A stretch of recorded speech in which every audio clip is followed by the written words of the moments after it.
Habari za wakati huu na karibu katika kipindi hiki maalum. Sekta ya madini ni moja kati ya sekta muhimu sana kwa uchumi wa Tanzania. Mwaka 2024 sekta hii ilichangia asilimia 10.1 ya pato la taifa kwa maana ya GDP na ikavuka lengo la serikali kwa mwaka 2025. Zaidi ya mchango wake wa kifedha, sekta hii pia ya madini inaajiri zaidi ya watu milioni 6 katika uzalishaji muhimu, lakini pia katika kazi nyingine ambazo zina uhusiano na sekta hiyo, ikionyesha umuhimu wake katika maisha ya Watanzania na kwa maendeleo ya taifa kwa ujumla. Hasa ili kuongeza thamani ya utajiri wake wa madini, serikali ya Tanzania imeanzisha mikakati mbalimbali ya madini muhimu na yale madini ya kimkakati ili kuhakikisha kwamba madini hayo yanaongeza thamani na kuongeza uchumi wa Tanzania. Hii ndio hoja inayotuleta pamoja, tukiangazia umuhimu wa madini ya kimkakati katika ukuaji wa uchumi Tanzania na ustawi wa jamii ya Tanzania. Mimi ni Faraja Sendegea. Kulijadili hili katika kipindi hiki maalum, tumewaalika wataalamu na wenyeji katika sekta hii ya madini. Tunaye Benedict Busunzu, karibu sana. Asante sana. Benedict Busunzu ni afisa mtendaji mkuu kutoka kampuni ya Tembo Nickel. Tukifahamu kama Kabanga Nickel, bila shaka ni jina lililozoeleka zaidi. Labda kidogo kabla sijatambulisha wageni wengine, nieleze kidogo kuhusiana na Tembo Nickel na Kabanga Nickel.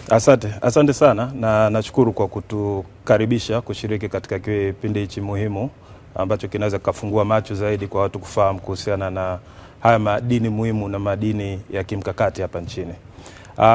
Kama ulivyonitambulisha, mimi ni Benedict Busunzu, mtendaji mkuu wa kampuni ya Tembo Nickel.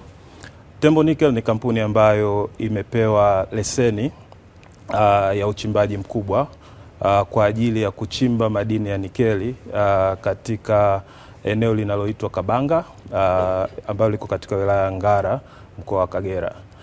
Lakini pia kampuni hii imepewa leseni ya uchenjuaji inaitwa refinery, ambapo kwa mara ya kwanza tunategemea kwamba kampuni yetu itaweza kuleta teknolojia ambapo tutaweza kuzalisha makinikia kutoka Kabanga na kuweza kwenda kuyachenjua na kutengeneza nickel ambayo inahitajika katika masuala mbalimbali ya kimkakati huko duniani.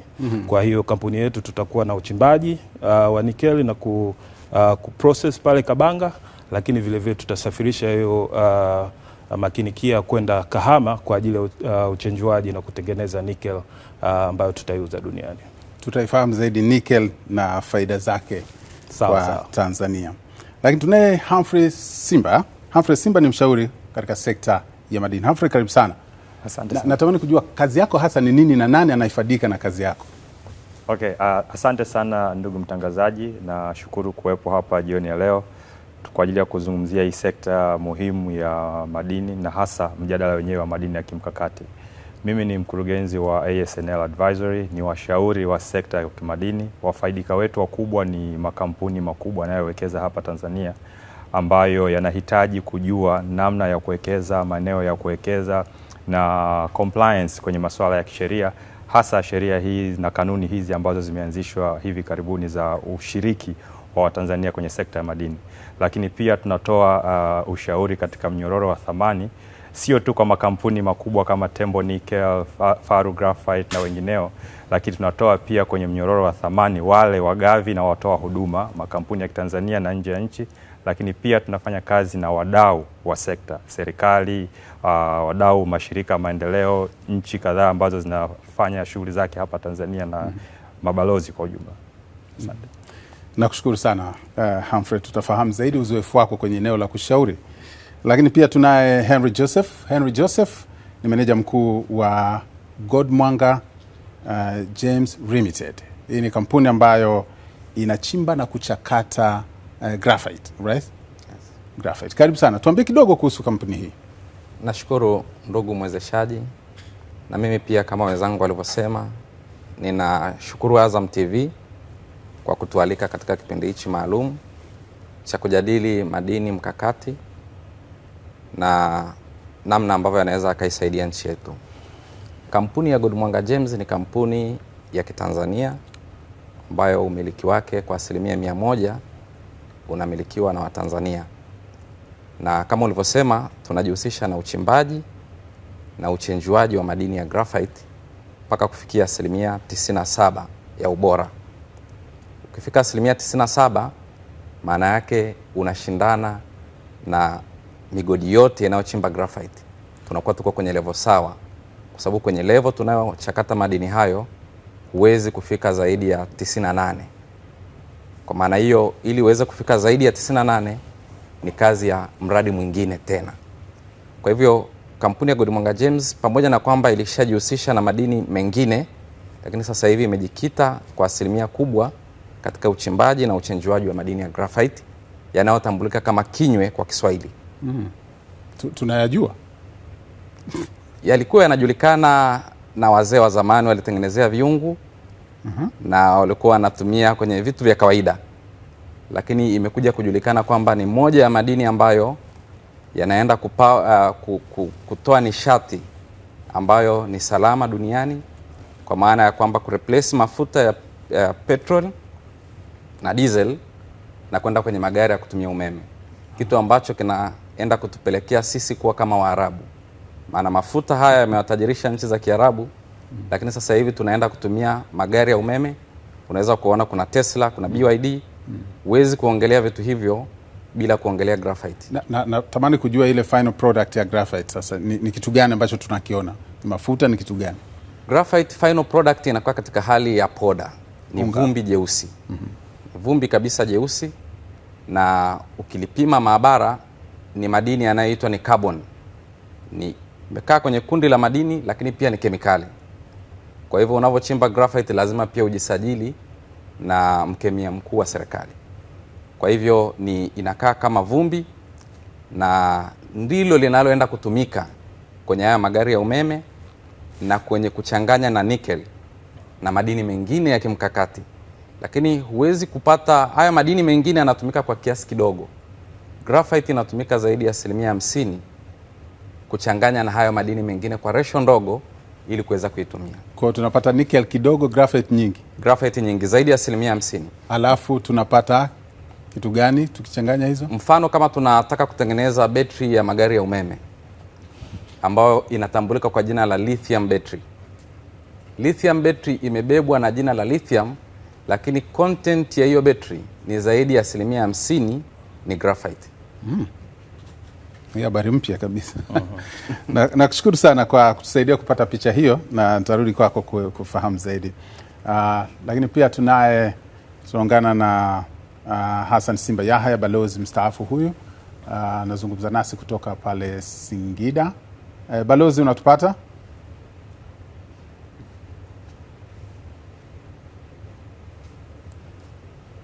Naona balozi hajawa tayari. Sasa natamani sasa tujifunze zaidi kuhusiana na madini haya ambayo tunataka kuyazungumza kwa undani. Kuna msemo kwamba madini haya muhimu ama madini ya kimkakati ni muhimu kimsingi, kulingana na Henry ulivyosema, lakini sio kila madini muhimu ni madini ya kimkakati. Hii sentesi inatusaidia kutafsiri nini, Humphrey? Tusaidie kupata picha. Maana tuna aina mbili ya madini, si ndio? Madini tunaita ya kimkakati na madini muhimu, kwa Kiingereza wanasema critical na nini. Humphrey, karibu. Asante. Kwa Kiingereza tunatumia maneno critical minerals na strategic minerals. Kwa maana tukirejea kwenye Kiswahili chepesi ni madini muhimu na madini ya kimkakati. Umuhimu wa madini unategemea na nchi husika. Sasa kwa nchi kama Tanzania, madini muhimu ni yale ambayo yanatubadilisha kiuchumi, kikipato, lakini pia yanaongeza tija katika shughuli zetu. Sisi kwa Tanzania madini muhimu ni pamoja na dhahabu, kwa sababu kwa muda mrefu watu wengi tunatambua Tanzania kama ni wachimbaji wa dhahabu, lakini dhahabu ndiyo imeongeza kipato kwa nchi, fedha za kigeni, lakini pia ajira. Kwa muda mrefu tumekuwa tukichimba dhahabu, na hata leo ukisema pato letu la madini sehemu kubwa inatokana na dhahabu. Na madini mengine muhimu, sisi ni nchi ya kilimo, kwa hiyo madini yanayozalisha mbolea ni madini muhimu sana kwetu. Ukiangalia pia mahitaji yetu ya nishati bado yanategemea hydrocarbons, yanategemea bidhaa kama makaa ya mawe, na kwa kuangalia ule mpango wa nishati wa mwaka wa sasa hivi ambao tunautumia, Miaka michache ijayo tutahitaji zaidi ya 26% ya chanzo cha nishati yetu kitakuwa kinatoka kwenye makaa ya mawe. Kwa hiyo hayo ni madini muhimu sana kwetu. Lakini ukisema madini ya kimkakati ni yale madini ambayo yatapelekea kwenye matumizi ya uzalishaji wa nishati safi na teknolojia.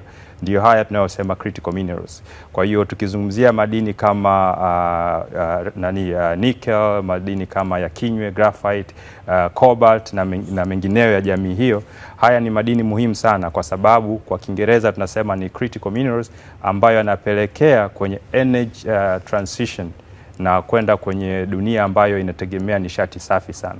Kwa hiyo haya madini ya kimkakati yanaweza pia kuwa madini muhimu kama yatakuwa yameleta tija na mabadiliko ya kiuchumi kwa nchi husika, kwa nchi yetu hii ya Tanzania. Lakini madini haya muhimu yaliyotaja mwanzoni ya dhahabu na mengineyo hayawezi kwenda kuwa madini ya kimkakati kwa tafsiri ya madini ya kimkakati. Pia ningependa kuongezea madini kama kopa.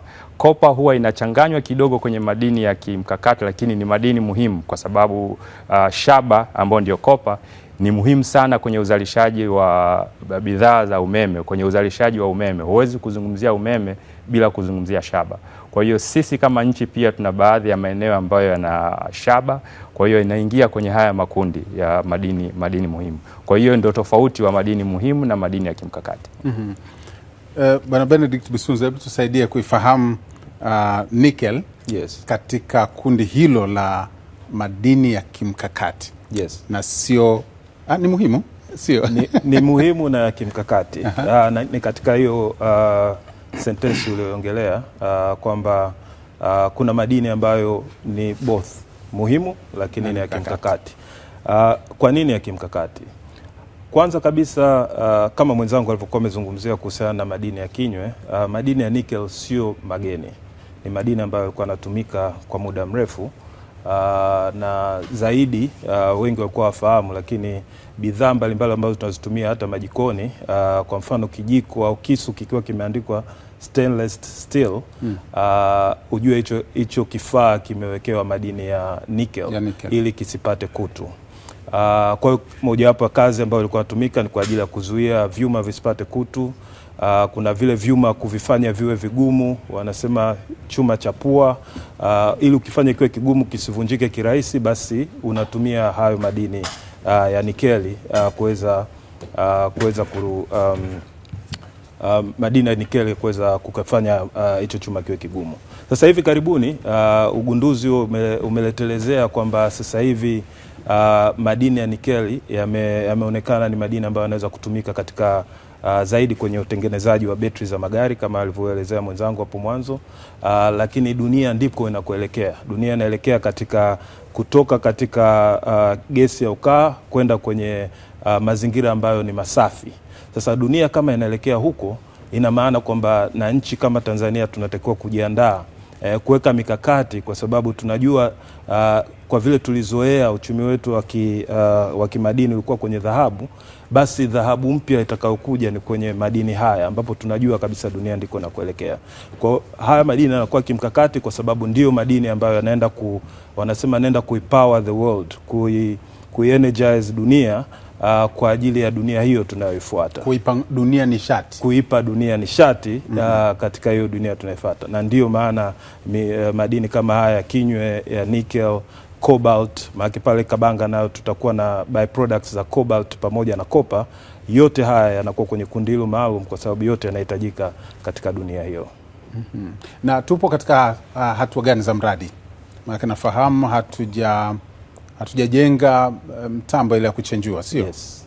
Yes. Sasa mradi ndio umefikia hatua ambayo tunasema hatua ya awali ya uanzishaji wa ujenzi wa mradi. Katika kipindi cha hapo nyuma kulikuwa na shughuli nyingi kadhaa ambazo zilikuwa zinafanyika pale. Kwanza kabisa ilikuwa ni kufanya upembuzi yakinifu, wanaita feasibility study, kwa sababu kabla hujaanza ujenzi wowote na kuweza kumobilize fedha za ujenzi lazima ufanye huo upembuzi yakinifu. Hilo zoezi lilikamilika mwezi wa 7 wa 8 mwaka huu. Lakini kingine kikubwa ni kuandaa jamii pale kuiandaa jamii ikiwemo wa jamii iliyokuwa imeguswa na eneo la mradi. Kwa hiyo kuna shughuli mbalimbali ambazo tulikuwa tumezifanya ikiwemo kuandaa mpango wa uhamishaji wananchi kwa kufuata misingi au taratibu na sheria za nchi, lakini vile vile tulienda zaidi kwa kutumia wanasema international standards ili basi kuhakikisha kwamba mwananchi ukimhamisha pale basi hali yake itakuwa ni bora zaidi ya aliyokuwa nayo mwanzo. Kwa shughuli hizo zimefanyika, tumeshalipa wanasema compensation, cash compensation kwa zaidi ya 97% ya walioguswa. Tumetumia zaidi ya bilioni 30 kwa ajili ya kufanya hivyo. Tunakoelekea sasa hivi kuanzia mwanzoni mwaka unaofuata ni utaratibu wa kuanza kuwajengea nyumba wale ambao walikuwa na nyumba katika eneo la mradi ili basi tuweze kuhamisha. Lakini vile vile kutakuwa na shughuli za awali ambazo zitaanza kwa ajili ya kuandaa yale maeneo ili uchimbaji mkubwa na ujenzi wa miundombinu katika eneo la mradi ianze. Kabanga Nickel ni mradi wa muda mrefu, tumeusikia kwa muda mrefu sana. Na bado leo tunazungumza lugha hii. Nini ambacho kimeufanya uwe mradi wa muda mrefu sana mpaka sasa hatujaona hizo hatua za mradi rasmi? Yes. Ni swali zuri. Na ni kweli shimo la kwanza la nasema exploration drilling wakati wa utafiti lilifanyika kwenye miaka ya 70. Wakati huo nafikiri, na wakati ule walikuwa nasimamia shirika la Umoja wa Mataifa UNDP, wakati huo walikuwa wanafanya tafiti katika maeneo hayo, na lile eneo limekuwa limefanywa utafiti kwa muda mrefu, lakini ule mradi haukuweza kuanza kwa wakati ule, na sababu zilikuwa nyingi. Kama unavyofahamu, ule mradi uko pembezoni katika maeneo ambayo kuna kipindi hayakuwa salama sana kutokana na changamoto za kiusalama katika nchi jirani kwa wakati ule. Kwa hiyo ilikuwa ni mojawapo ya changamoto, lakini changamoto kubwa ilikuwa changamoto ya miundombinu. Na ukiwa unaongelea miundombinu unaongelea barabara, kufikika kwa ile eneo ilikuwa ni ngumu. Kwa hiyo hata ukifanya upembuzi yakinifu, usafirishaji wa bidhaa pale kwa wakati ule ilikuwa ni ngumu sana. Umeme ilikuwa ni changamoto kubwa sana kwa wakati ule, na changamoto zingine mbalimbali ambazo zilikuwepo kwa wakati ule. Kwa nini sasa hivi? Sasa hivi kuna vitu vingi sana ambavyo tayari vimebadilika. Ufikaji wa eneo kama lile la Kabanga, kama umeshawahi kufika, sasa hivi kufika ni rahisi zaidi. Barabara ipo, usalama katika maeneo yale kwa sasa hivi ni mkubwa. Kwa hiyo hata wawekezaji kuweka fedha zao kwa ajili ya kuendeleza mradi katika maeneo yao ni rahisi zaidi. Lakini kuna huduma kama umeme kwa mfano. Mahitaji ya umeme yalikuwa yanahitajika makubwa sana. Sasa hivi pale Nyakanazi kuna substation mpya ya umeme.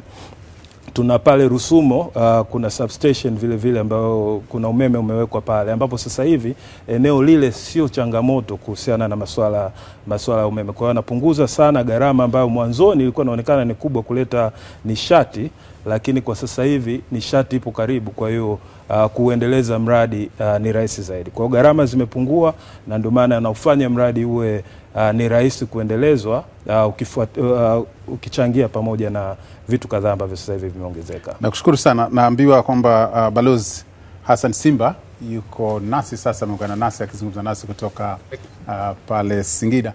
Balozi, habari za wakati huu? Salama. Habari za nashukuru kwa kunikaribisha pia. Asante sana. Sawa, tunafurahi umeungana nasi. Si vibaya nikikudokeza wageni nilionao hapa studio. Wakati wa utambulisho tulikuwa hatujaungana nawe. Hapa studio tunaye Benedict Busunzu, huyu ni afisa mtendaji mkuu kutoka Tembo Nickel, kampuni ya Kabanga Nickel ile. Lakini pia tunaye Humphrey Simba, huyu ni mshauri wa masuala ya madini ama sekta ya madini, na Henry Joseph, meneja mkuu wa God Mwanga Gems Limited, kampuni ambayo inachimba madini ya graphite. Hao ndio wageni ambao tuko nao studio. Tunakushukuru sana Balozi kwa kuungana nasi. Labda swali langu la kwanza kwako Balozi ambaye umeungana nasi, si vibaya tukifahamu kidogo wakati ukituwakilisha katika nchi, si vibaya ukizitaja wakati huo ukituwakilisha, swala la uchumi wa haya madini ya mkakati lilikuwa linajitokeza vipi wakati ukituwakilisha katika nchi mbalimbali?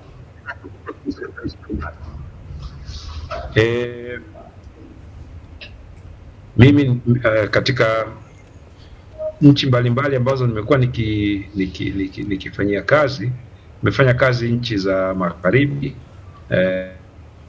nimeserve Uingereza, lakini pia nchi za mashariki ya kusini, wanaita nchi ya Malaysia, niliwahi kufanya kazi kule, lakini pia uwakilishi wangu mara ya mwisho nilikuwa nchi ya Zambia, ambayo kama mnavyofahamu ni moja ya nchi ambayo uchumi wake unategemea sana madini, hususan madini ya shaba, lakini na madini mengine kama ya vito, emeralds ziko kwa wingi zinapatikana pale. Kwa hiyo hiyo ni historia yangu ndogo ya kwa ufupi sana katika baadhi ya nchi ambazo nimekwisha kutumikia wakati nikiwa kwenye utumishi wa umma. Sasa wakati huo ukiwa mwakilishi wa nchi ya Tanzania katika nchi mbalimbali, natamani kujua uzoefu wako kwenye hili swala la uchumi wa madini ya kimkakati ambayo ni muhimu, japo yalikosa umaarufu sana kwa wenyeji ambao ardhi yao inayatoa haya madini. Kwanza niseme madini ya kimkakati yana diplomasia yake. Diplomasia ya madini ya kimkakati ni kubwa kwa sababu yanahusu sana ustawi wa nchi, lakini pia yana mchango mkubwa sana kwenye utengenezaji wa teknolojia ya kisasa. Uchumi wa kisasa unazunguka kwenye madini haya adimu. Kwa hiyo nchi nyingi especially hususan mataifa makubwa yanategemea sana madini haya kwenye uzalishaji wa silaha, teknolojia za anga za juu, lakini pia teknolojia za kisasa kama vile nishati jadidifu, nishati mbadala na mengine mengi ambayo kwa kweli dunia inakokwenda sasa hivi inasababisha madini haya yawe nyeti. Kwa hiyo labda hilo kwanza ni la muhimu kujua, kwamba nchi ambazo zina madini haya zinakuwa zina umuhimu wa kipekee kwenye mahusiano ya kimataifa. Na kushukuru Barozi, nitarudi kwako. Ngoja nirudi hapa studio. Wataalamu wangu Henry, Bwana Busunzu na Humphrey. Tukilima mahindi tunapata unga, tunakula ugali. Kwa kila mmoja anaweza akashuhudia matokeo ya mahindi ni kwamba amepata ugali ama kitu kingine kitokanacho na huo unga. Najaribu kufikiri tu katika mtizamo wa kawaida, uwiano wa akiba tulionayo ya haya madini ya kimkakati, graphite, nickel, na ule uhalisia wa matokeo yake ya matumizi kwa Tanzania, tunauona ama ni vitu ambavyo lazima tu viende nje kwa Mtanzania wa kawaida kujivunia kwamba hivi vitu vimetokana na madini yatokanayo kwenye ardhi yetu? Henry, nashukuru mwezeshaji. Kwanza ningependa kuchangia pale ambapo wenzangu walichangia. Sawa. Kwa upande wangu, mfano kwa haya madini mkakati, dunia ina mikakati yake, mikakati ya kutunza mazingira, lakini sisi pia kama nchi tuna mikakati yetu. Mfano kwenye Wizara ya Madini tuna msemo unaosema madini ni maisha na utajiri. Na tuna vision ya mwaka 2030. Sasa kufikia hii vision ya mwaka 2030 ya madini ni maisha na utajiri, kwamba tunataka haya madini sasa ya reflect kwenye mifuko yetu, kwamba sasa kweli tuna madini na kwenye mfuko tuna pesa. Tuna silaha za kutumia. Silaha hizo za kutumia ni madini haya muhimu. Madini ya kimkakati, kwa sababu yanaendana na mkakati wa kidunia. Kwa hiyo tunaweza kwenda sambamba. Na umeuliza swali zuri kwamba tunaiona hiyo safari. Uzuri ni kwamba Tanzania tuna deposit kubwa sana ya madini haya ya kimkakati. Mfano graphite kwa Tanzania tunashika namba 5 duniani kwa kuwa na deposit kubwa. Namba 5. Namba 5. Lakini kwenye hiyo namba 5 inatuonyesha kama tuna deposit ya tani milioni 18. Na hiyo maana yake nini? Maana yake ni kwamba bado tafiti hazijafanyika kwa kina. Zikifanyika kwa kina tunaweza tukawa namba 2. Hiyo kulikuwa kuna graphics hapa inaonyesha akiba madini Tanzania ikionekana kama ni ya 9, lakini hii ni jumla nafikiri. Akimaanisha kati ya nchi 10 zenye akiba ya madini adimu kwa mwaka 2020. Tanzania kama ya 9. Hiyo ni kwa ujumla wake. Kwa ujumla wake. Nickel ikiwemo, graphite ikiwemo. Sasa ulikuwa unazungumzia graphite kwa nafasi yake. Sasa uliuliza kwamba tunaona haya madini yakiwa na mchango. Mimi naona kwamba kuna mchango mkubwa. Kwa sababu madini yetu haya ya graphite, mfano sisi Good Mwanga James tumeajiri watu wa ajira za moja kwa moja kwenye miradi yetu miwili, sio chini ya watu 1000. Hawa watu 1000 wanaweza kupokea mshahara wa mpaka milioni 600. Watakapopokea mshahara wa milioni 600 inamaanisha nini? Inamaanisha kwamba kila mtu mmoja ana watu labda 4 nyumbani. Utachukua 1000 unazidisha mara 4. Tayari kuna watu kama 4000 wanaofaidika kwa kipengele cha ajira. Lakini unapoanzia uchimbaji unaanzia mgodini mpaka bandarini. Mgodini kuna explosive. Kwa hiyo anayeuza explosive anafaidika. Na uzuri serikali imeweka mpango mzuri wa local content, kwamba kuhakikisha kwamba chochote tunachokifanya kinanufaisha kampuni za ndani na wadau wa ndani kwanza. Kitakapokosekana ndipo kiende nje. Kwa hiyo mimi naona faida kuanzia pale mgodini. Excavator inafanya kazi, tunanunua diesel, tunanunua ndani, tunanunua matairi ya hiyo gari, tunanunua filter za excavator. Hayo ni mamilioni ya pesa. Lakini unarudi kwenye vifaa vya kiwanda, vifaa vya umeme, vifaa vya mabomba, vyote vinanunuliwa ndani. Lakini unaendelea, japo tumesema kwamba Wizara ya Madini au madini yamechangia 10.1 ya pato la taifa, lakini pia imeboost sekta zingine. Kwa hiyo ukitoka mgodini ukaja paka kwenye kiwanda chenyewe kinachochakata, ukaja kwenye kodi tunayolipa, kuna uchumi jumuishi. Ukija kwenye umeme, ukija kwenye matransporter wanaotransport huo mzigo kuuleta bandarini, kuna madereva wanapata kazi, kuna makampuni yanapata kazi. Ndugu yangu kama Humphrey pale naye anapata watu sasa wa kuwashauri.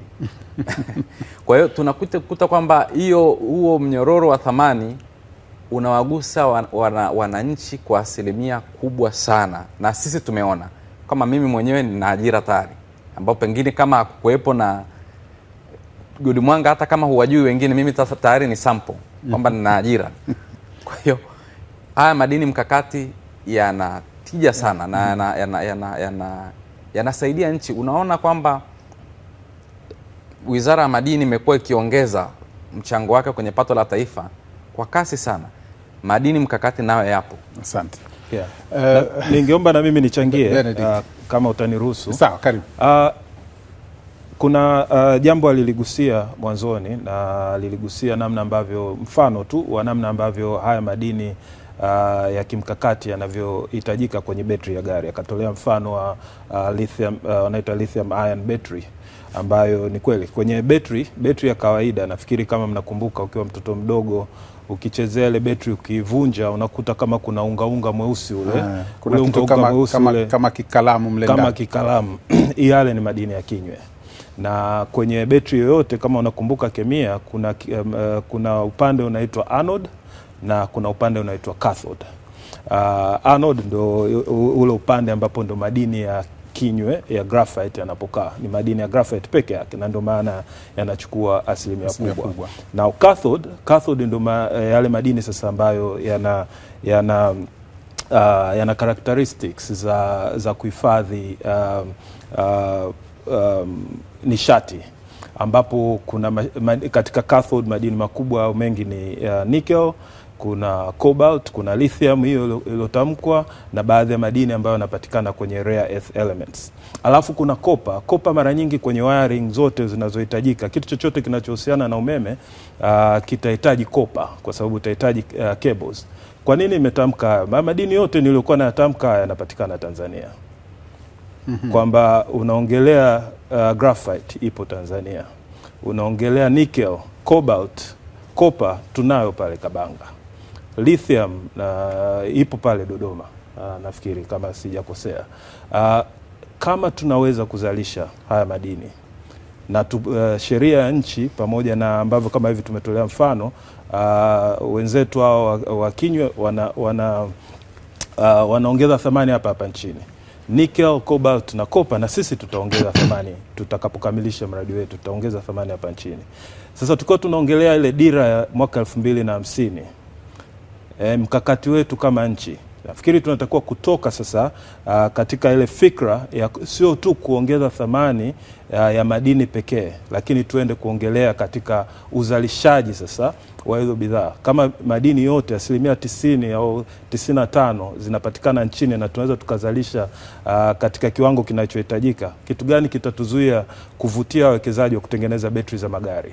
Na kama betri za magari tunaweza kuzitengeneza hapa, kitu gani kitazuia kuvutia makampuni kama Tesla, BYD tumetamka wao kuja kuweka ufungaji wa hayo magari hapa Tanzania, kwa sababu kama 90% ya bidhaa unazozihitaji zinapatikana Tanzania, hivyo vitu vinawezekana.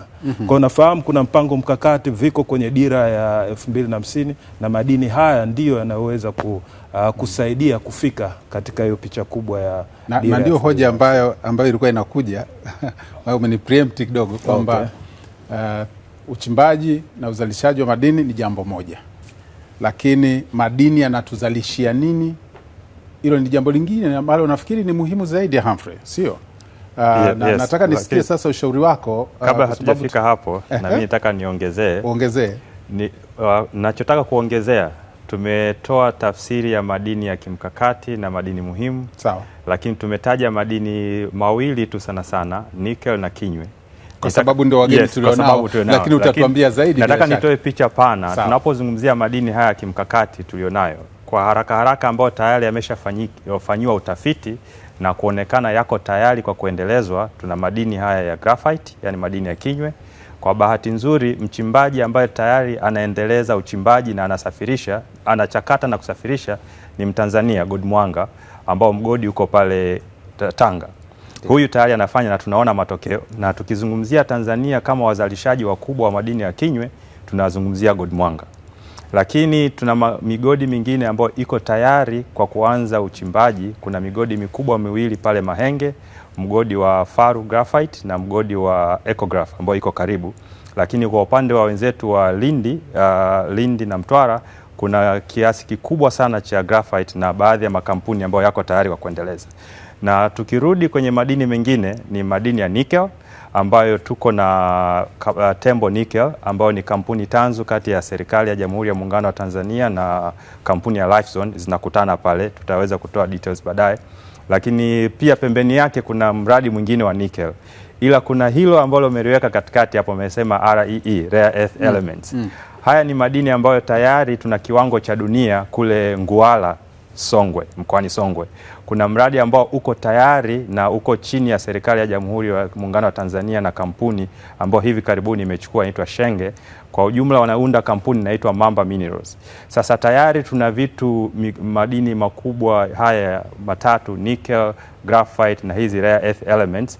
Nadhani tunaweza tukaenda kwenye tafsiri ya rare earth elements ni zipi, lakini tunazungumzia madini yote muhimu ambayo yanahusika kama Balozi Simba alivyosema kwenye uzalishaji wa silaha, aerospace engineering, kwenye upande wa matibabu na vifaa tiba, MRI na some other medical devices, zote zinategemea madini haya. So ukiangalia kuna lithium ambayo haijaenda kumaliza utafiti, lakini kuna ushahidi wa kuwepo lithium kwa upande wa Dodoma, lakini pia ushahidi wa kuwepo kwa lithium kwenye mkoa wa Kilimanjaro.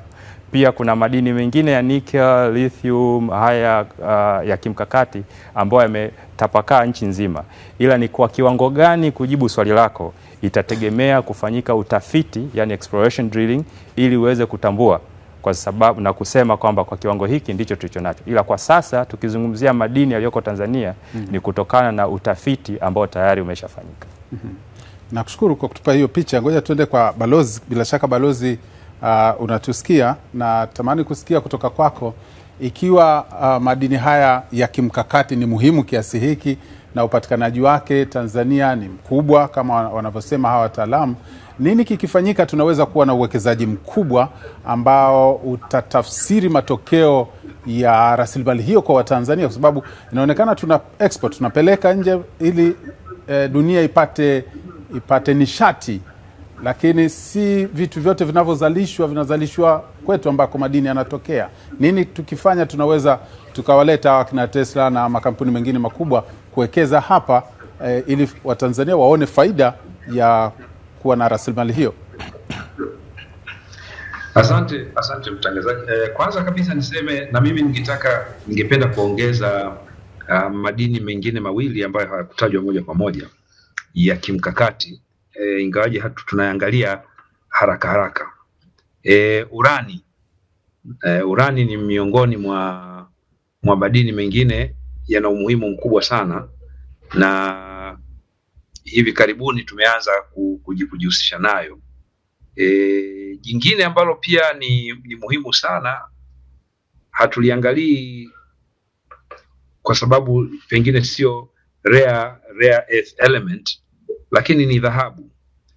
Dhahabu na yenyewe ina nafasi yake kubwa sana, hususan kipindi hiki ambako dunia taratibu inaenda kurejea kwenye sarafu kuunganishwa na dhahabu, kwa maana ya kwamba hard currency inategemea inafunganishwa na uwepo wa dhahabu. Tanzania sasa hivi katika nchi ambazo zina unasema hazina kubwa au nini wanasema reserve kubwa ya dhahabu, na sisi tumo, nadhani tuna tani sio pungufu ya 15 ya dhahabu safi. Kwa hiyo peke yake inatuweka katika picha ya dunia. Sasa nini kifanyike? Nadhani kwanza kinachotupa nguvu sasa hivi na kuanza kuangaliwa kwa jicho la makini ni kwamba sisi tuna dira. Katika dira yetu ya 2050 tayari tumejipanga, tunataka kuendelea na kutumia madini haya ya kimkakati kama sehemu ya maendeleo yetu. Sasa kuwa na dira peke yake haitoshi, lakini uongozi ambao nao umejipanga, kwa maana ya kwamba sasa tunafanya mambo, uzalishaji wa madini yetu yanakwenda kuleta manufaa kwa wote, au Mheshimiwa Rais amekuwa akisema mara kwa mara win-win. Na hiyo sasa inadai uzalishaji wa madini yetu isiwe tu kwa ajili ya kupeleka, lakini iwe pia ni kwa ajili ya kufanya kuongeza thamani hapa nchini. Hiyo itatengeneza ajira, lakini kubwa zaidi itahamisha teknolojia kutoka iliko na kuileta hapa nyumbani, na hivyo kuifanya nchi yetu moja ya nchi ambazo zitakuwa zinatizamika, kwa sababu sasa tutakuwa tuna uwezo wa kuzalisha, tunayo teknolojia, na hivyo kuwa na wanasema beneficiation ya moja kwa moja na kuibadilisha nchi na wananchi wetu kwa kiasi kikubwa sana, kushinda ambavyo watu wengi wanavyoweza kuifikiria. Balozi, nakushukuru. Tarudi kwako Humphrey. Yes. Nisikie kutoka kwako, nini tukifanya tunaweza kuvutia huo uwekezaji mkubwa ili hayo madini tunayozalisha hapa yaanze kutuzalishia bidhaa hapa, sio? Yep. Labda kabla kusema nini tukifanye, ni tungepata picha kubwa kwamba tuna deposits, yani tuna madini haya yapo. Shughuli inayofanyika ya kwanza kubwa ni kuyatafiti na kuyabaini. Baada ya hapo ni kuyachimba. Tukiyachimba kuna uhitaji. Tumeshabaini, tuna graphite, tuna nickel, tushabaini, sio? Sasa tumeyachimba, kinachofuata ni kwamba kuna pande tatu. Kuna upstream activities, hizi ni kule kwenye uchimbaji kwenye migodi. Kwenye midstream ambapo ndipo tuna uongezaji thamani mdogo, na kuna downstream. Downstream ndiko ambako tunaona bidhaa ya mwisho kama hiyo tablet uliyoshika. Na yes, na kama inatokana na nickel pia, inatokana na madini mbalimbali ikiwemo cobalt. Ndio umeshikilia hapo. Madini ya kimkakati. Sasa hapa tumezungumzia kuhusu betri hizi za umeme, na hizi ndio bidhaa za mwisho ambazo zinapatikana, ndio hizo downstream activities. Kuna penseli hizi tunazozitumia. Kwa hiyo ili kuweza kwenda huko, kwa nini tunapeleka duniani? Ni kwa sababu duniani ndiko kuna viwanda, na ninavyosema duniani ninamaanisha kupeleka nje. Ndiko ambako kuna viwanda vinavyozalisha.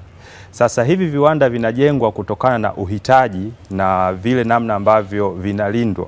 Yaani kwa maana nyingine, mitaji huenda kule ambako inatakiwa, huenda kule ambako italindwa, huenda kule ambako itazalishwa. Yaani itazaa, itapata faida. So kwa maana nyingine, ili sisi tuweze kuvutia viwanda, ni lazima tuondoe changamoto ambazo zinapelekea kutokuwa destination kwa ajili ya ujenzi wa hivyo viwanda. Kwa hiyo tunapozungumzia nguvu kazi, rasilimali watu, tunapozungumzia teknolojia, tunapozungumzia nishati, tunapozungumzia miundombinu, na tunapozungumzia sasa gharama na changamoto zingine za kiutendaji kama urasimu na kodi, hizi ndizo vinavyovutia wawekezaji. Kwa hiyo anapofanya maamuzi ya kwenda kuweka kiwanda chake China, ni kwa sababu hivi vitu vinavyomvutia, kupunguza gharama na kuongeza soko lake, vinapatikana. Kwa hiyo kama tunataka Tanzania sasa iweze kuwa uelekeo wa wawekezaji wakubwa wa ndani na wa nje, ni lazima tuangalie zile blockages, zile issues ambazo zinafanya wasije. Kwa hiyo hata sera zetu zenyewe zinabidi zivutie wawekezaji, kwa sababu sera zetu zikiwa zinavutia wawekezaji, changamoto zetu za kikodi zikiondolewa, na hata hizi rasilimali zenyewe tunasikia hapa kwamba unahitaji nickel, unahitaji rare earth element, unahitaji kinywe. Je, tunacho kinywe na haya madini mengine yote ya kutoshea? Kwa sababu kuwa navyo hivi viwili haimaanishi tunaweza kwenda kutengeneza bidhaa ya mwisho. Kwa bidhaa ya mwisho itahitaji vitu vingine vyote. Vinginevyo tukitoa fursa kwa dunia, then dunia itatufikia, na kwa maana nyingine tayari tuna msingi, raw materials. Kwa kama tuna raw materials, inabidi tutengeneze jitihada zingine za kusema tunaweza tukazalisha final product.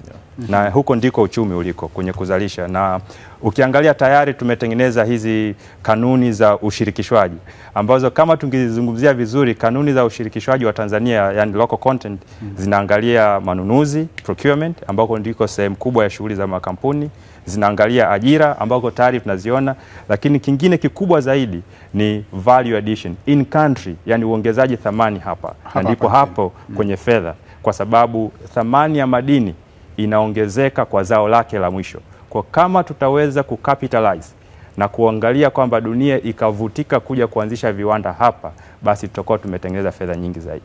Kabla sijaenda kwa Benedict Msunzu, aniambie kidogo tunaongezaje thamani ya madini ya nickel na mkakati ulivyo, nirudi kwa Balozi. Balozi, umemsikia Humphrey. Nataka kusikia mtazamo wako kuhusu hiki alichokisema Humphrey Simba. Balozi, naona hajakaa sawa. Okay. Nije kwako Msunzu. Asante sana. Nilikuwa nataka kuongezea ambapo Humphrey alikuwa anazungumzia.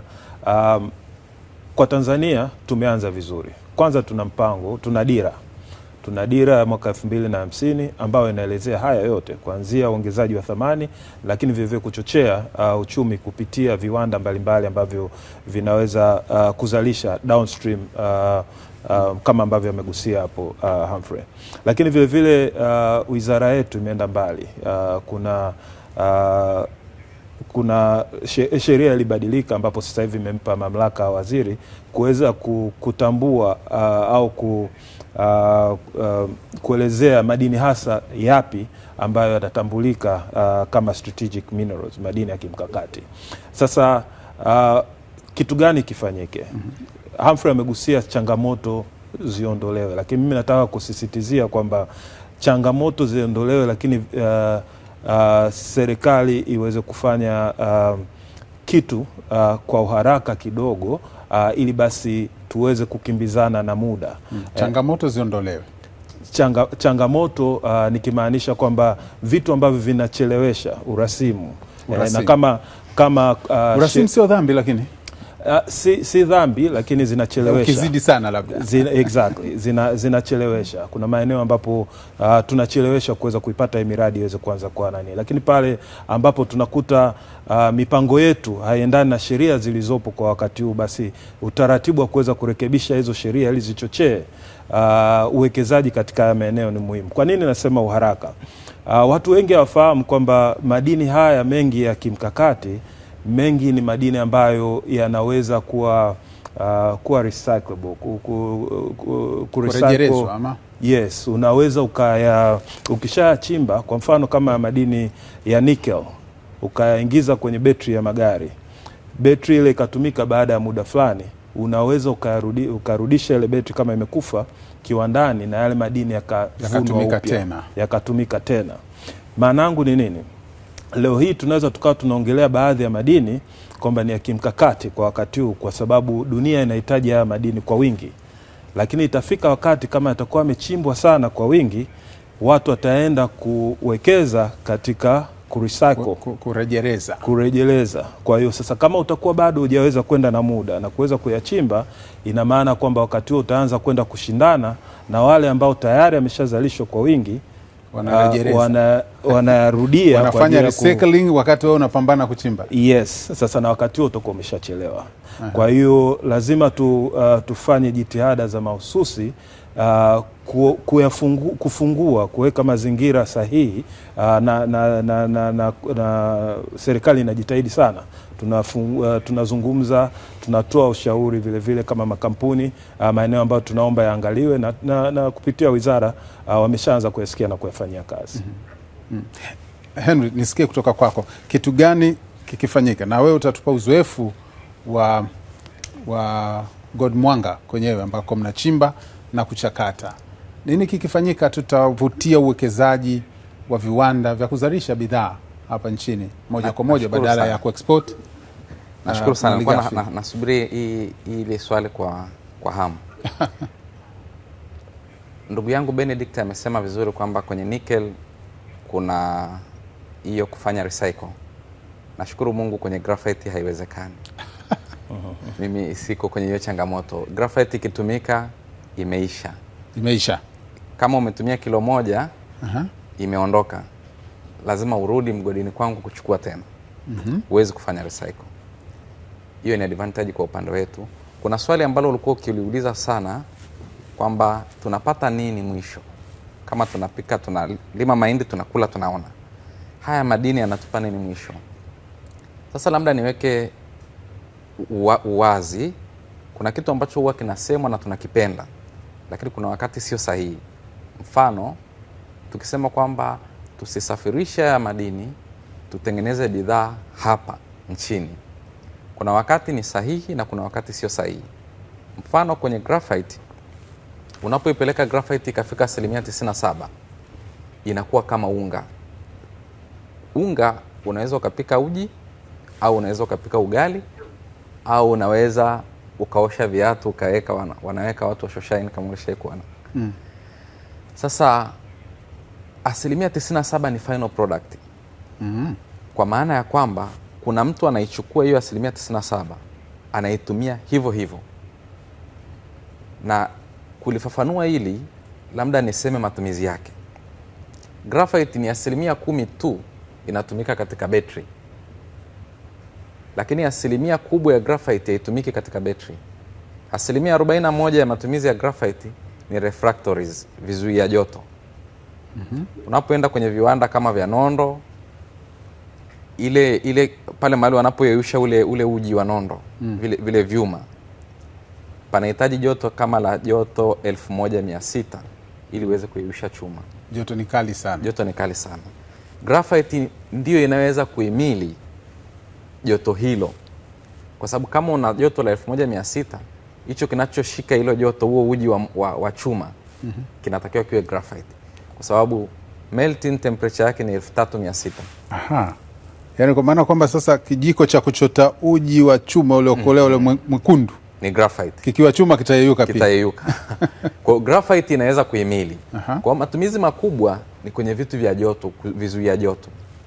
Na kwenye vizuia joto hakufanyiki kitu kikubwa zaidi ya pressing. Kama unatengeneza refractory blocks, ni pressing tu, unachanganya na madini mengine kidogo tu, una press. Hicho tunaweza kufanya hata hapa Tanzania, tunaweza kufanya. Lakini utakapokifanya hapa, soko liko wapi? Kwa sababu inahitaji viwanda vingine vya chuma vingi, na viwanda vinavyofanya kazi, ukuwe na viwanda vingi tunavyo vinavyoweza kuchukua hayo material. Hatunavyo vya kutosha hivi vya nondo na nini, sawa. Viwe vingi ili kuweza kuendana na ukubwa wa uzalishaji. Lakini matumizi mengine ya graphite, inatumika kwenye rangi, inatumika kwenye betri hiyo 10%, inatumika kwenye grisi ya mitambo mikubwa sana yenye joto kali, inatumia graphite. Inatumika kwenye silaha, sababu mitutu kama ya vifaru, ile mtutu ule pembeni inawekwa hiyo ili kusababisha kuhimili lile joto lisichome chuma, na maexhaust ya mitambo yenye joto kali. Kwa hiyo una swali lako kwamba tufanye nini na serikali ifanye nini ili tuweze kuwa na bidhaa za mwisho hapa. Kwanza kuna changamoto moja, pamoja na vitu vingine kama sera alivyoviongelea ndugu yangu Humphrey, sitasema hapo, lakini kuna swala moja kama la umeme. Kiwanda chochote kinahitaji umeme. Huwezi kukiendesha na miujiza, lazima kuwepo na umeme, na viwanda hivi vinatumia umeme mkubwa sana. Mfano graphite yetu sisi tunaifikisha 97%, unaweza ukaiuza paka $750 kwa tani. Ikienda China, ikipelekwa kwenye 99.9%, inaweza kuuzwa $20,000. $20,000, sijakosea. 9.99995 inaweza kufika $20,000. Lakini ili kuweka hicho kiwanda cha kuzalisha hiyo, kuongeza kutoka 97 kupeleka 99, inaonekana kama ni 1 point tu imeongezeka, lakini huo mradi unahitaji umeme mkubwa sana na umeme wa uhakika. Hata hivyo viwanda vikubwa tunavyosema vya chuma, ili uwe na hicho kiwanda kikubwa cha chuma na umeme umekatika, tayari unatengeneza hasara kubwa sana. Kama sisi Godmwanga Gems, hatusemi kwamba hatuoni bidii za serikali zinazofanyika. Kama sisi Godmwanga Gems tuna appreciate sana. Sisi kama wazawa, ukweli ni kwamba serikali imetusapoti sana. Kutokea day one tunaanza hizi harakati, madini haya alikuwa yajulikani, maana sisi ni wa kwanza. Miongozo, usaidizi wa maofisa wa serikali kutoka Wizara ya Madini umekuwa karibu sana. Changamoto zetu upande wa TANESCO wamekuwa wakizifuatilia kwa karibu sana, lakini hatuwezi kusema basi imetosha. Bado kuna gepu ambalo liko nje ya uwezo ya watendaji wa TANESCO au watu wa wizara wa chini. Ni serikali ione kwamba sasa kuna haya madini mkakati, ili kuyapata na kuyachenjua unahitaji pia umeme. Umeme ni kitu cha muhimu sana katika hizo plant za kuchenjua haya madini. Kwa hiyo ukiniuliza ni nini kifanyike, kama mimi ninayetoka Godmwanga Gems, ninaona umeme unanibana. Kwa sababu nilikuwa nizalishe tani 700 kwa siku, nakuja kuambulia nazalisha tani 150 kwa siku. Umeme sio uhakika. Na hili tatizo la umeme si kwamba nchi yetu saa nyingine haina huo umeme. Umeme upo mpaka umezidi. Ndio maana kuna wakati waziri alifafanua, watu wakasema unaongeaje wewe? Lakini alikuwa yuko sahihi. Umeme uko mpaka unazidi. Changamoto wakati mwingine ni miundombinu ya kufikisha. Unakuta line imetoka kilomita 100 imepita katikati ya pori. Hata nyoka tu akipanda juu ya waya umeme unakatika. Anaharibu. Kwa hiyo mimi naweza nikasema kama na pointi moja, pamoja na sera na vitu vingine, swala la umeme. Kwa sababu ili nchi yetu iendelee, lazima tuuze kitu nje, kwa sababu uchumi ni kunyang'anyana pesa. Nakushukuru Henry. Nafikiri nitarejea kwako. Naambiwa balozi amerejea. Yupo balozi? Nipo. Na balozi, bila shaka ulikuwa unajaribu kusikiliza hoja za wazungumzaji wetu hapa. bado tulikuwa kwenye nini tukifanya tunaweza kuvutia uwekezaji mkubwa ili malighafi hii tunayoipata hapa nchini iweze kutuzalishia bidhaa za mwisho hapa. Nisikie uzoefu wako kidogo. Mengi wameyasema wenzangu kwamba kunahitaji kujipanga vizuri, lakini kikubwa zaidi ni kuwa na sera nzuri, sheria nzuri. Huko nyuma tumepata kuwa na sheria tumezipanga, tunakuwa tunasema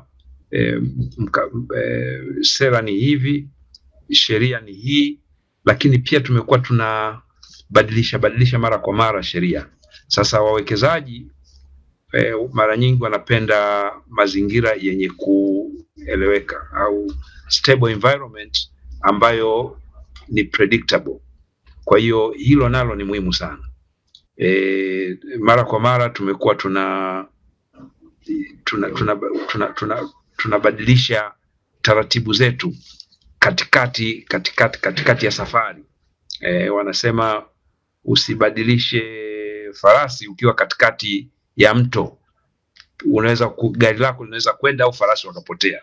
Kwa hiyo hilo nadhani ni muhimu sana tuweze kuwa nalo, kwamba tumepanga, sera ziko hivi, sheria ziko hivi, zinamlinda mwekezaji, lakini pia zinasupporti mahitaji yetu, lakini ziwe zinatabirika. Bila hivyo wawekezaji wengi katika muda mwingi ambao tumefanya katika kukimbia duniani tukitafuta wawekezaji, moja ya mambo yalikuwa yakiathiri sana ni hiyo, kwamba we are not predictable. Sasa hivi nashukuru kwamba TIC ambayo baada ya kuwa imefanywa mabadiliko ya sheria pamoja na kuunganishwa na maeneo ya uwekezaji, kumeanza kuonekana sasa stability, na ndio maana unaona uwekezaji umeanza kuwa unashika kasi. Lakini jingine ambalo ni muhimu sana, mwekezaji akishakuwa amekuja hapa nyumbani anaona kabisa fursa iko pale, lakini capacity zetu tunapofika sasa, wanasema customer care, hao ambao sasa ndio wapo kwenye kumhendo huyu mwekezaji kashafika, tuna mapungufu makubwa. Kwa hiyo hilo nalo tunatakiwa tulifanyie kazi, kwa sababu hatuko peke yetu. Kuna wengine hawana hata makubwa kama ya kwetu, lakini wanafanikiwa sana kwa sababu wanajua namna ya kumwenga mwekezaji. Kwa hiyo hilo nalo ni muhimu sana, tuwe na salesmanship, lakini pia customer care, kwa maana ya kwamba mwekezaji tunamtaka aje, na kuja kwake kutoka kutunufaisha. Kwa hiyo tuweze kumshughulikia ipasavyo ili asiweze kuperuka, vinginevyo atakwenda kwingine ambako kuna fursa kama hizi, japo si nyingi. Asante. Nakushukuru sana balozi kwa maoni na mtazamo huo. Nimkumbushe tu mtazamaji, hiki ni kipindi maalum. Hoja inayotuleta pamoja ni mchango wa madini ya kimkakati katika ukuaji wa uchumi wa Tanzania. Na hapa studio tunaye Benedict Bisunzu kutoka Tembo Nickel. Huyu ni mkurugenzi mtendaji, afisa mtendaji mkuu wa Tembo Nickel. Tunaye Humphrey Simba, mshauri katika sekta ya madini, lakini pia tunaye Henry Joseph.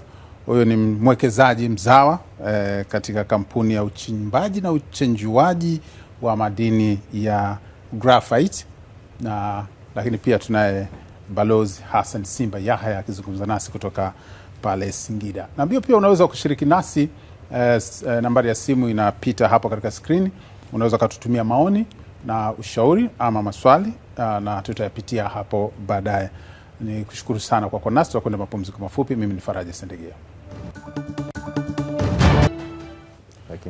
Tumerejea tena kipindi maalum tukiangazia mchango wa madini ya kimkakati katika ukuaji wa uchumi na ustawi wa jamii ya Kitanzania. Mimi ni Faraja Sendegea, na hapa studio tuna wataalamu wageni wetu ambao wanatupa uzoefu na namna ambavyo madini ya kimkakati yanaweza kuwa na tija kwa uchumi wa Tanzania.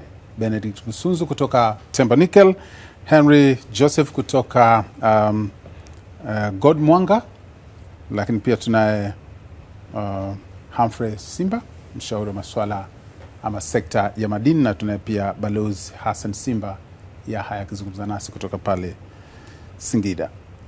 Naam, hivi karibuni tumepokea ugeni. Rais Samia Suluhu Hassan amekutana na kaimu balozi wa Marekani, mtakumbuka, na kauli ya rais pamoja na mambo mengine alisema mambo yafuatayo, kwamba kama taifa lisilofungamana na upande wowote, Tanzania iko wazi na iko tayari kushirikiana na washirika wote wanaoheshimu ule uhuru wa kitaifa, ndio, na kuthamini maoni au maono ya kitaifa kwa ajili ya ustawi wa Tanzania. Sasa swali langu ni je, mnadhani sera zetu ama sera yetu ya madini imetuweka neutral kiasi gani? Imetuweka wazi, tusiegemee upande wote kiasi gani? Tusimwegemee Mchina ambaye anaongoza mnyororo wa usambazaji wa madini ya kimkakati duniani. Tusimwegemee Marekani ambaye ana uwekezaji mkubwa, makampuni karibu zaidi ya 400 Tanzania. Mnadhani sera imetuweka neutral kiasi hicho? Nianzie kwako Humphrey. Kabla ya kuzungumzia hili la sera kama limetuweka neutral kiasi gani, ningeomba turudi kwamba sisi kama nchi ni hatufungamani na upande wowote. Na pia sekta yetu ya madini ina wawekezaji kutoka kila upande. Labda kwa kutoa picha tu, kwa miaka mingi sana sekta yetu ya madini imekuwa ikiwekezwa na wawekezaji kutoka Australia. Lakini pia tumekuwa na wawekezaji katika sekta hii hasa dhahabu kutoka Canada, Marekani, Afrika Kusini na sehemu zingine za dunia. Bila kusahau kwamba tuna wawekezaji wa ndani ambao kwa maana ya diplomasia tunaweza tusiwataji. Na tukija kwenye haya madini ya kimkakati, tuna wawekezaji kutoka sehemu mbalimbali, kutoka Uchina, kutoka Marekani, kutoka Australia. Na kwa kutoa mfano tu ni kwamba makampuni ninayozungumzia hapa, kwa mfano kampuni za nje zilizowekeza kwenye graphite hapa ni kampuni kutoka Australia. Kwa mfano pale Mahenge tuna ile BlackRock Minerals ambao pamoja na serikali wanaunda kampuni ya Faro Graphite. Kuna kampuni nyingine inaitwa Ecograph ambao ni Australia na Tanzania wanaunda kampuni ya Duma. Lakini pia kwenye upande wa rare earth tuna makampuni kutoka Uchina ambao ni Shenge wanakutana na serikali ya Tanzania kuunda ile kampuni ya Mamba Minerals. Ukirudi kwa hapa ndugu yangu Benedict, kampuni ya Tembo Nickel ni kampuni ya ubia kati ya serikali ya Tanzania na kampuni ya Lifezone ambao ni kwa asili ni kutoka Marekani na imeorodheshwa katika soko la mitaji la Marekani, yani New York Stock Exchange. Kwa namna ambavyo tumechangamana na makampuni kutoka nchi mbalimbali duniani, hii inaonyesha kwamba hatujafungamana na nchi yoyote. Lakini ukiangalia sera, sheria zetu za madini zinaelekeza katika kuongeza thamani hapa Tanzania. Kwa maana hiyo hata Ulaya, Umoja wa Ulaya, yani European Union, na wenyewe wapo katika makampuni ambayo yanataka kuwekeza hapa. Kampuni ya Ecograph, mmoja kati ya mwekezaji ambaye ametoa matamanio ya kuwekeza ni benki ya KfW German. So kwa maana nyingine na wao wanaangalia ni yupi ataendana na mahitaji ya Tanzania. Tanzania inataka kuongeza thamani hapa. Kwa hiyo makampuni yanaangalia ni yupi ambaye akija sisi kama nchi tutakuwa na mutual benefits na wale wenzetu. Kwa hiyo kwa maana nyingine ni kwamba tunavutia mtu kutoka kokote kule, lakini yule ambaye atatoa faida kubwa kwetu, economic benefits kubwa sana kwetu, ndio nadhani kama nchi tutampa kipaumbele. So kwa maana nyingine hata uwekezaji wetu unaangalia maslahi mapana, win-win. Na tukirudi sasa kwa mfano katika hili la ambalo umelitolea ziara ya naibu balozi alipokutana na rais, kwa nini Marekani inatajwa sana kwenye mambo haya ya madini ya kimkakati? Marekani ni mwanachama wa MSP, Strategic Partnership ya haya masuala madini ya kimkakati, na ina interest hapa, na hata alipokuja makamu wa rais Kamala Harris walisema wana interest kwenye mgodi wanatamani uwekezaji wa mgodi wa Kabanga kwa sababu ya nickel. Lakini ukiangalia Uchina na wenyewe ni controller wa critical raw materials. Sasa katika off-takers tuna nchi ya Korea Kusini kupitia kampuni yake ya POSCO ina interest kwenye makampuni kama ya Faro Graphite na ndio off-takers.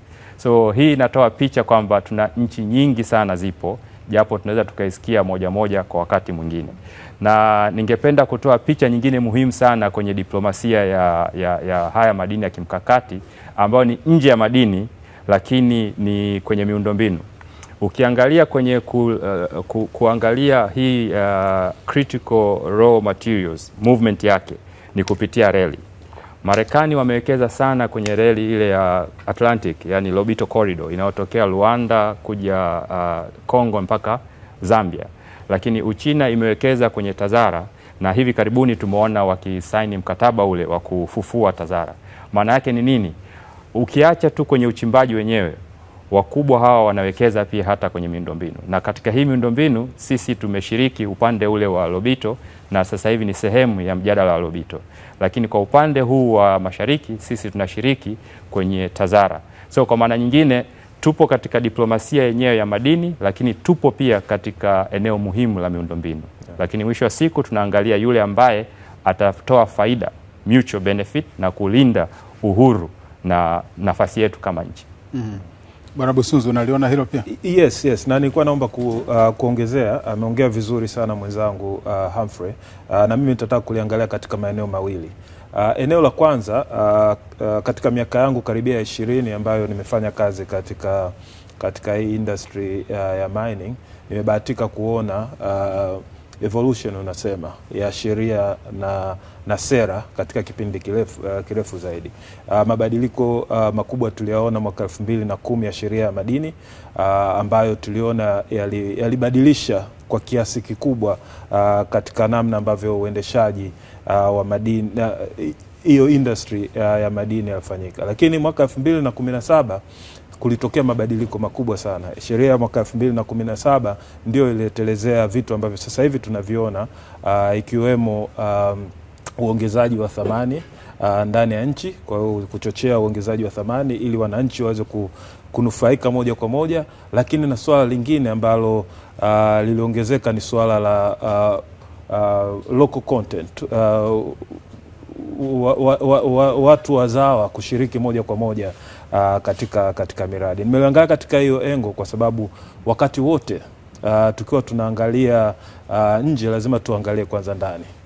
Sera zetu na sheria zetu zinawalinda wananchi, wananufaika? Kwa hiyo kwangu mimi naona kwanza cha msingi ni kwanza sisi ndani wa Tanzania sheria zimetengenezwa kwa ajili ya kuwaruhusu wa Tanzania waweze kunufaika kwa kiasi kikubwa. Sawa? Hilo ni la kwanza. Lakini kingine umegusia kuhusiana na nchi zingine nyingi mbalimbali zinazoona fursa ya kutaka kuja kushiriki hapa Tanzania. Mimi naliangalia katika engo tofauti. Nitatolea mfano mradi kama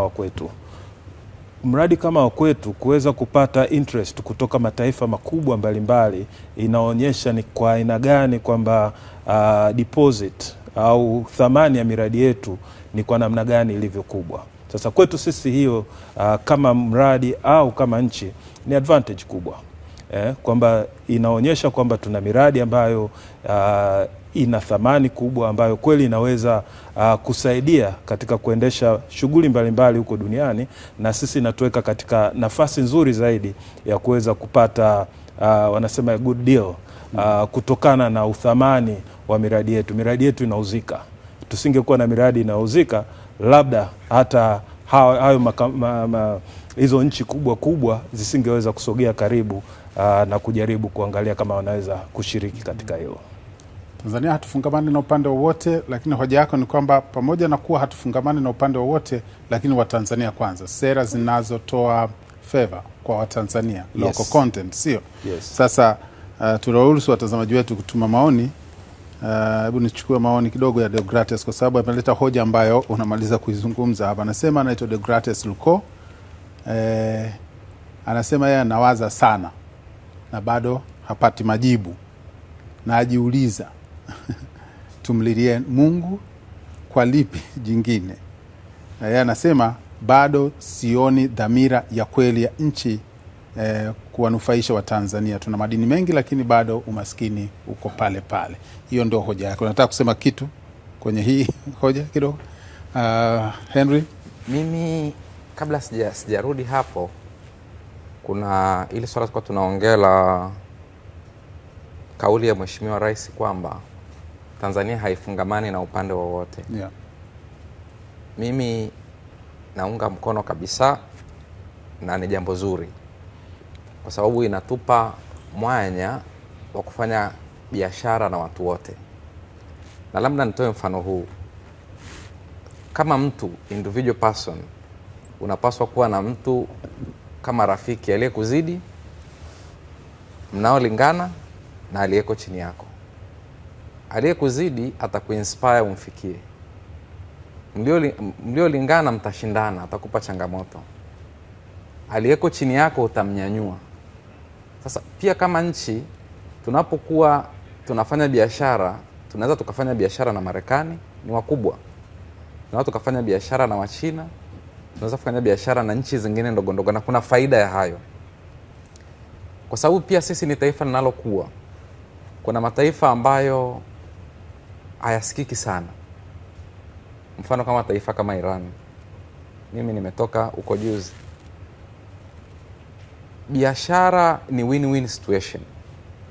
Ni nani anakupa faida na unaweza ukashirikiana naye ukafika kule unakotaka. Na si tu kwamba nani anasema huyu ni mzuri au ni mbaya. Vitu vingi vinavyoongelewa kuhusu haya mataifa saa nyingine si kweli kabisa. Kuna baadhi ya nchi tukishirikiana nazo tunaweza tukaenda mbele. Sio kwamba kuna wakati fulani unaweza ukawa rafiki yangu na Busunzu akawa adui yako, alafu akalazimika kuwa adui yangu kwa sababu nimekuwa rafiki wa adui yako. Sasa haipaswi kuwa hivyo. Haipaswi kuwa hivyo. Inatakiwa tu kwamba kama sera yetu inavyosema kwamba hatushikamani na upande wowote. Tutatrade na Marekani, wakati huo tutakuwa na Korea, wakati huo tutakuwa na nchi nyingine. Ambapo kwa hivyo, kwa sisi tunafanya biashara, mfano kama sisi kwenye graphite, tunaona faida ya hiyo. Sisi tumefanya biashara na Korea, tumefanya biashara na China sana, tumefanya biashara na Dubai, tumefanya biashara na nchi zingine ambazo si maarufu, ambazo ukizitaja mtu anasema hiyo nchi nayo ipo, lakini tunaona kuna faida. Kuna faida zingine unazipata kwenye nchi ambazo kama mnakaribia kulingana uchumi, lakini utazipata kwenye nchi zile zilizoendelea sana.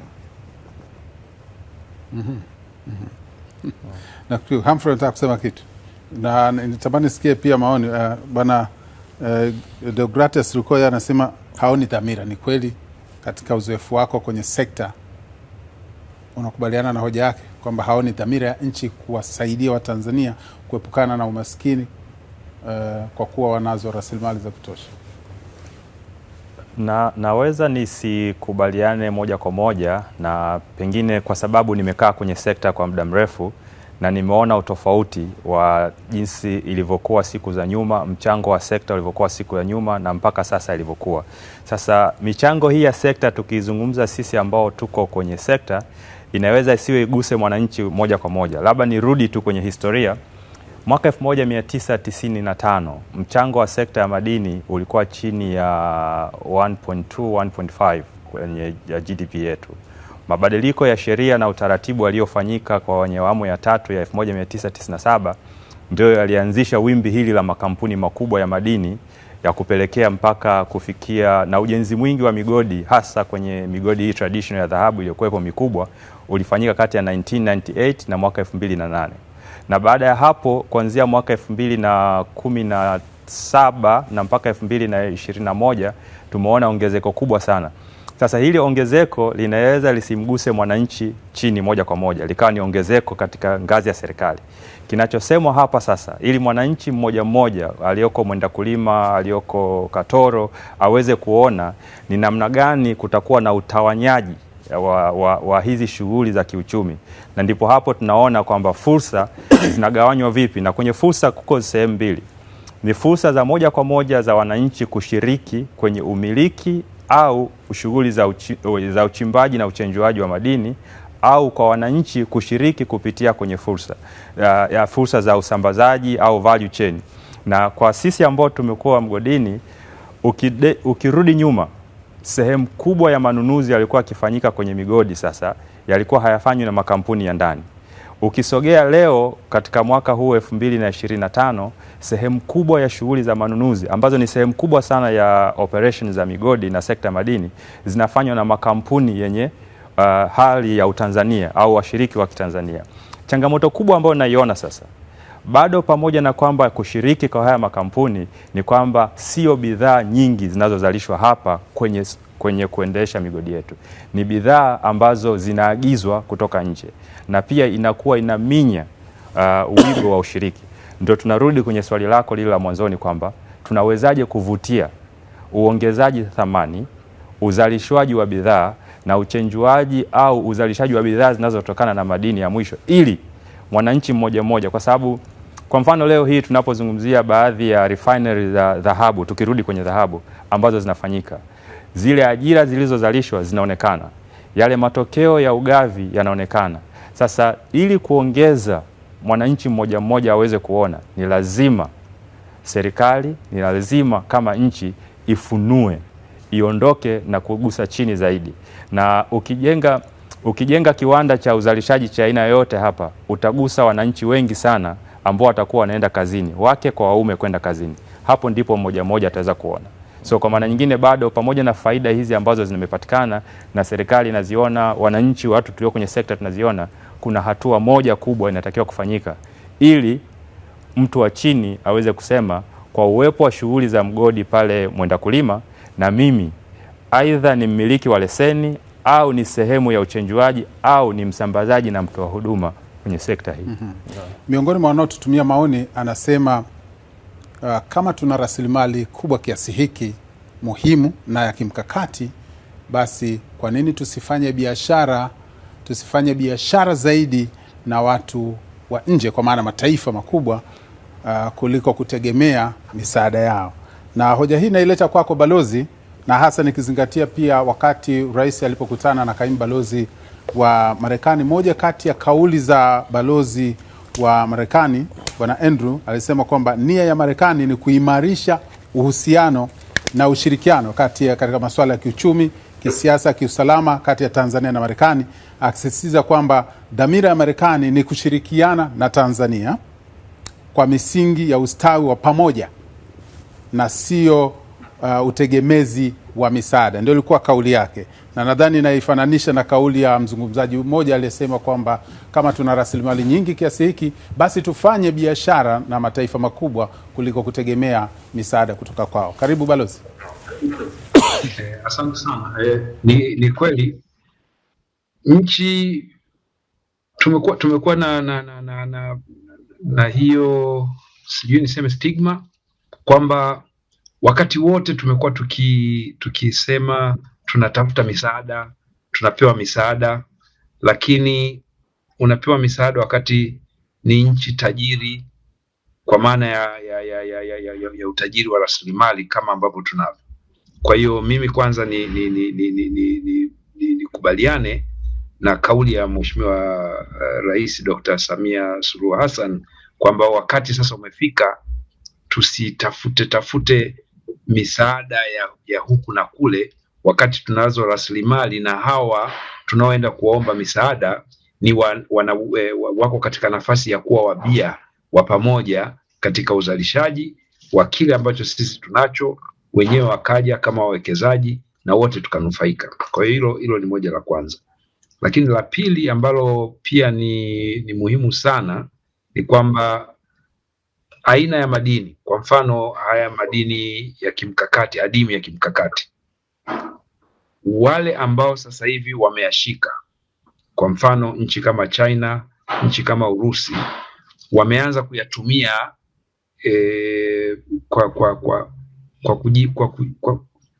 kwa kujiimarisha wao wenyewe na kuwanyima wenzao, jambo ambalo sasa linapelekea nchi ambazo hazina madini ya kimkakati kama Marekani, kama nchi za Ulaya na nyinginezo ambazo zinahitaji madini haya kuanza kuwa na msukumo mkubwa kwa sababu ya kuja kwetu.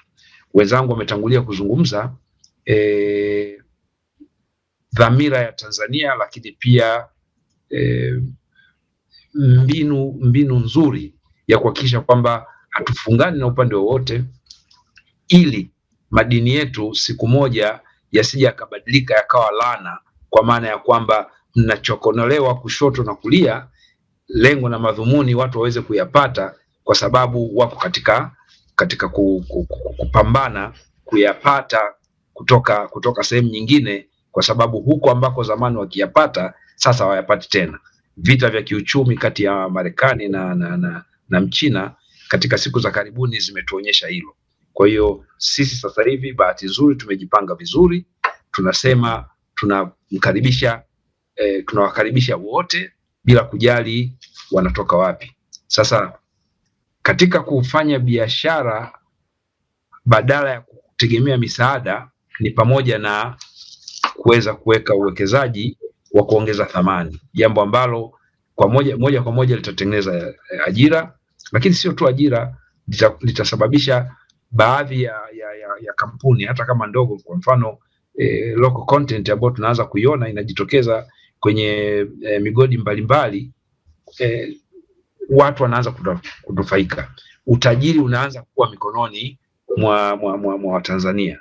Hatuwezi kupata wote, lakini hawa wachache watakaopata ni Watanzania, ni utajiri ambao utabakia hapa nyumbani, kwa namna moja au nyingine utaendelea kuijenga nchi yetu. Mimi naamini kabisa kwa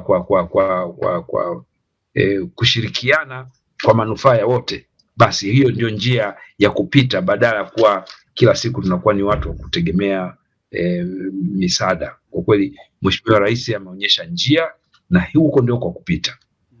Huko ndio kwa kupita, na sera zetu sasa hivi zimejielekeza huko. Nakushukuru sana Balozi, nitarejea kwako. Muda wetu bado unaturuhusu. Kabla sijaenda kwenye maoni, nisikie maoni yako au mtazamo wako, Benedict Busunzu.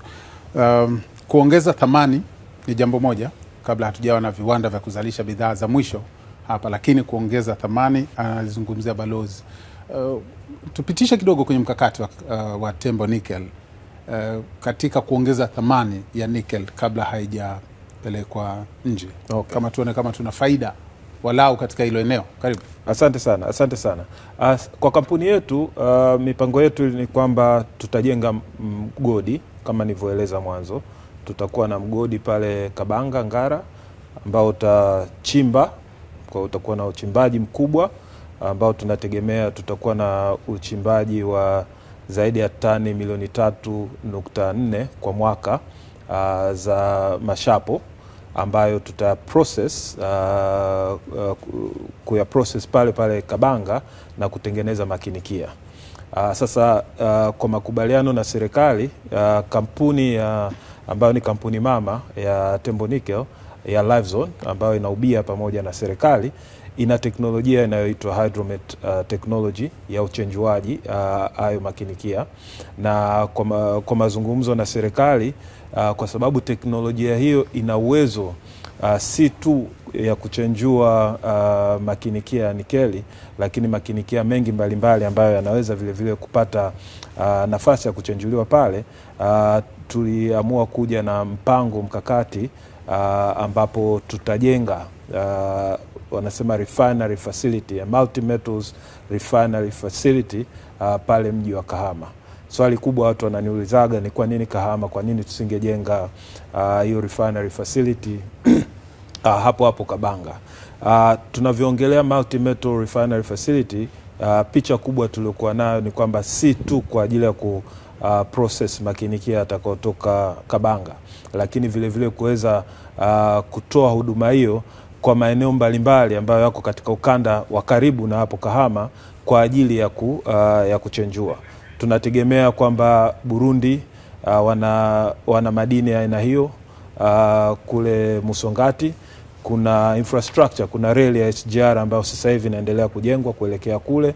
Ina maana makinikia yanayotoka maeneo yale yanaweza kuchenjuliwa pale Kahama. Lakini kuna deposit pale Dutwa. Dutwa iko Simiyu nafikiri.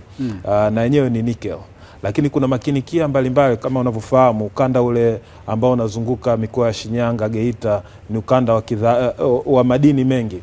Kwa hiyo tukawa tunasema kwamba Kahama ni sehemu ambayo ni rahisi kuwa na a centralized hub ambayo inaweza ikatoa huduma ya kuchenjua makinikia ambayo ya aina yoyote, multi metals refinery facility, kwa ajili ya kuweza kuyachenjua na kutokea pale kutumia SGR facility, ile railway iliyojengwa kupeleka hapa bandarini kwa ajili ya kusafirisha nje kwa wanunuzi mbalimbali. Yes. Nakushukuru sana. Tumezungumza mazingira ya uwekezaji yalivyo na changamoto zipi ambazo zinaweza kufanyiwa kazi. Nikirudi kwenye taarifa ya ugeni wa kaimu balozi alipokutana na rais mwenyewe alisema kwamba zaidi ya makampuni 400 ya Marekani yamewekeza hapa nchini, na hii inaashiria kwamba mazingira ni mazuri. Kama wengi kiasi hicho wapo, manake mazingira ni mazuri, lakini mazungumzo yenu yameonyesha maeneo gani yakifanyiwa kazi, basi hao wawekezaji wanaweza wakachangia kutunufaisha, ama ushiriki wetu na wao unaweza ukaleta maana zaidi. Lakini hebu tuzungumzie kampuni tanzo ambazo serikali imezianzisha zikishirikiana na makampuni ya wageni. Tumekuwa na hiki kitu kinaitwa free carried interest, ndio? Kwa lugha nyepesi kwa mtazamaji wetu ni kwamba mimi ninakuja kwa sababu nina ardhi, na ardhi ile ina madini, na kwa huo ndio mtaji wangu. Nakuja mezani bila mtaji wowote, alafu nitasema asilimia fulani ni ya kwangu. Kuna asilimia 16, 14 hivi ni ya kwangu, alafu ilobaki ya kwako. Lakini wadadisi wa mambo wanasema kwa nini tusiende mezani na sisi na mtaji, ili negotiation, majadiliano ya faida tuwe na uhuru nayo kiwango kikubwa, kwamba na sisi tumeweka fedha, ninyi mmeweleta utaalamu, mmeweka fedha, basi tugawane kwa kiwango sawa sawa. Labda nisikie Humphrey, kama hoja hii unaielewa, utanisaidia vizuri kuiweka sawa.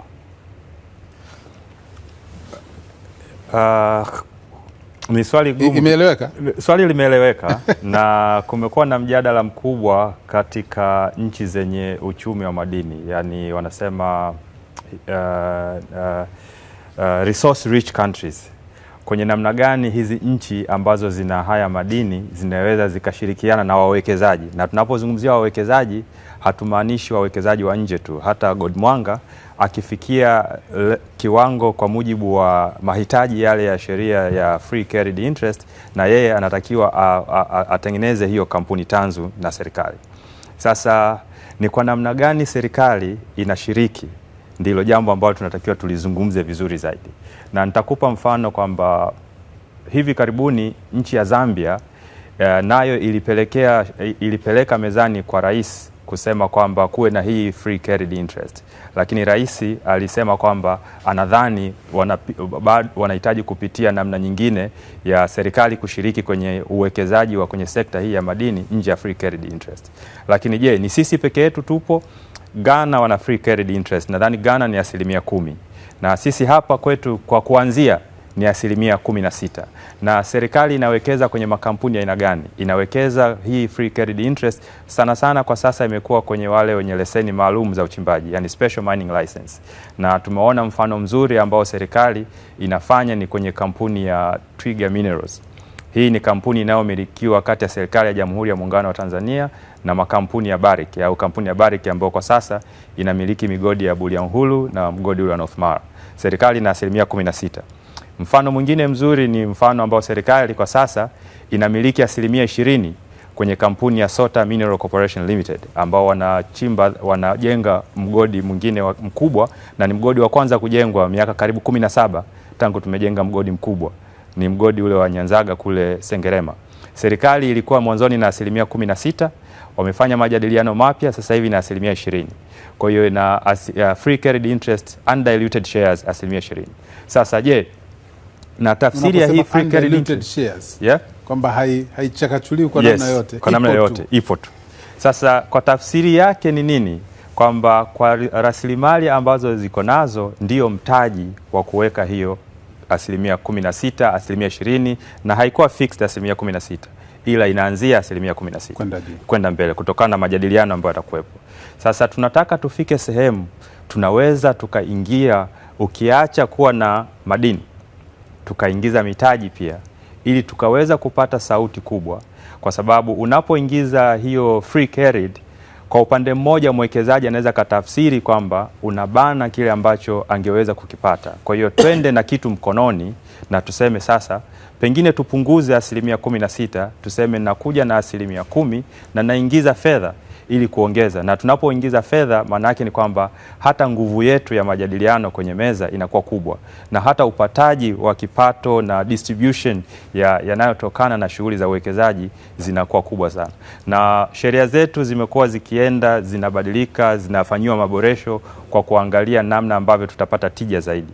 Kwa hiyo bado tuna nafasi ya kuangalia namna bora zaidi, kwa sababu tangu free carried interest imefika, pengine ni muda, na nakumbuka mwaka 2023 tulikuwa hapa na aliyekuwa waziri wa madini Doto Biteko wakati ule, na nilirudia hili niseme pengine ni muda serikali kuangalia upya, je, huu ushiriki wake kupitia free carried interest umetoa tija, na pengine tija ile inatoshea au kuna namna bora zaidi kupitia ofisi ya msajili wa hazina kuangalia namna nzuri ya kushiriki yenye tija itakayoleta matokeo na kuwa na mjadala kwenye meza kwenye mazungumzo na wawekezaji.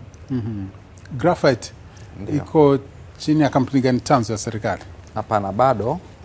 Kama ndugu yangu alivyosema, kuna vigezo, aina ya leseni unayotumia ndio inaweza kudetermine kwamba serikali itaingiza 16% au la.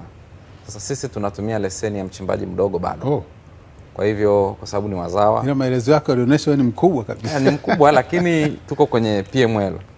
Kwa maana hiyo vigezo havijaweza kutushika hapo, lakini kwa kuchangia hapo kama alivyosema mwenzangu, swali la kujiuliza inakuwa kama inatishia. Unaposema kuna 16% serikali inaingia, jumlisha corporate 30%, jumlisha labda royalty kwa madini kama sisi ni 4%, unaweza ukaona kama kuna 50% tayari serikali imechukua moja kwa moja. Kwa hiyo inaweza ikawashtua wawekezaji wakaona kama mambo ni mengi, lakini kuna haja ya kuangalia kama kuna njia mbadala ambayo inaweza ikatupa ufanisi zaidi. Mfano, ukiniambia mimi unaniwekea 16%, ujue pia itakuwa na changamoto ya kuimonitor, kwa sababu makampuni haya makubwa hawata kuonyesha hiyo faida, watapambana wasikuonyeshe hiyo faida, kwa hiyo hutaipata. Maana unabidi uione faida kwenye mahesabu ndio ikate, itakuwa ni ngumu kuicontrol. Lakini pia inaweza kumbuka ni undiluted kwa mujibu wa Humphrey. Ndio, lakini haichakachuliwi kwa vivyo, whether unaificha au huifichi. 16 hii hapa, si ndio? 16% ya share ninavyoelewa ni ya faida. Ya faida. Kwamba tumepata faida ya milioni 100, 16 ya kwangu. 16 ya kwangu. Sasa kuonyesha hiyo faida, hesabu itachakachuliwa. Yaani maana yake anaweza akapunguza faida au akaweka matumizi mengine. Lakini watakaoisimamia hauoni kwamba inaweza ikaweka mwanya wa rushwa. Kwa hiyo inawezekana kwamba ungeongeza royalty hata kwa 3%. Tuseme ilikuwa 4, ukaifanya ikawa 7. Mtu ataona tena anailipa mara moja, anakuwa haona kinachomfunga. Kwa hiyo free carried interest kwako si jambo zuri sana, sio? Naona kama linashtua mwekezaji, kwa sababu ataona 30% ni corporate tax. Vipi kuhusu, je, twende mezani na mtaji na sisi kidogo msuli utune ili tuseme na sisi tumeweka fedha bana, usitaki kutuletea zako, au sio? Ikiwa hivyo sasa inakuwa ni kama fair zaidi. Kwamba umeingiza mtaji, inakuwa kama fair zaidi, inakuwa kama kampuni nyingine tu, kama mtu amenunua share mtu mwingine. Ngoja tusikie balozi anasemaje, lakini Humphrey, kabla sijaenda kwa balozi kama yuko hewani lakini pia utaka kumalizia. Kuna kitu nilikuwa nataka kumalizia kuhusiana na ile swali la aliyetuma maoni.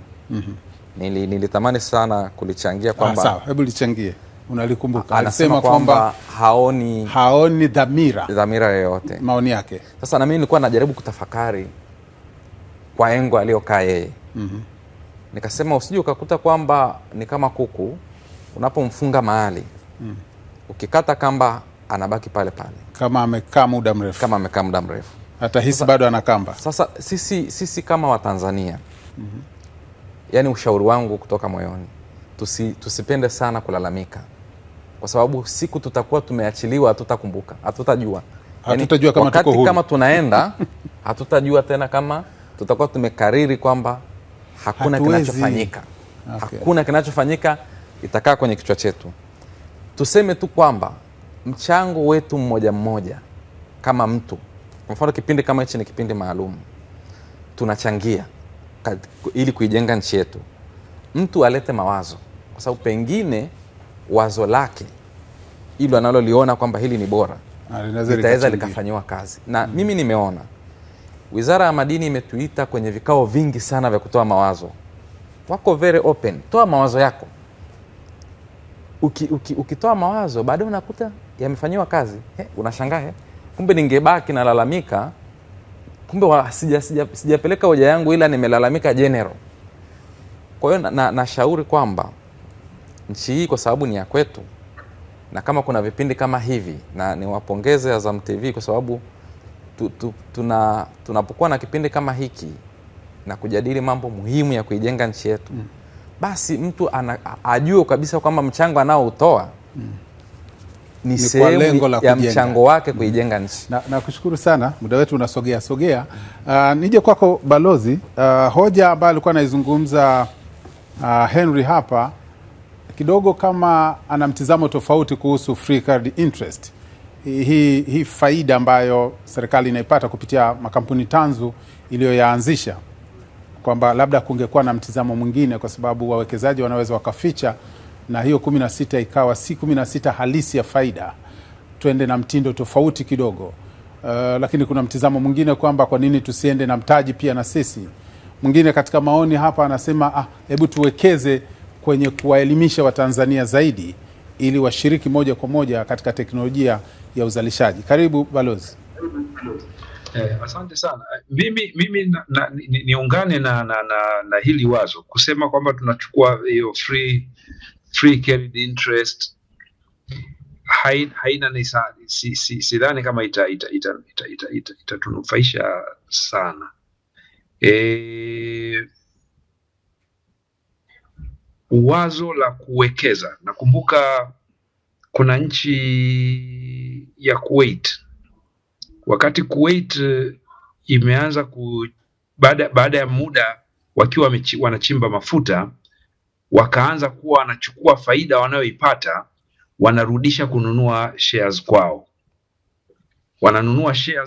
na wakaanzisha mfuko. Actually asili ya Kuwait Fund ilikuwa ni kuanza kurudisha, kununua, kubuy back zile shares ambazo au umiliki wa makampuni ambayo yalikuwa pale Kuwait.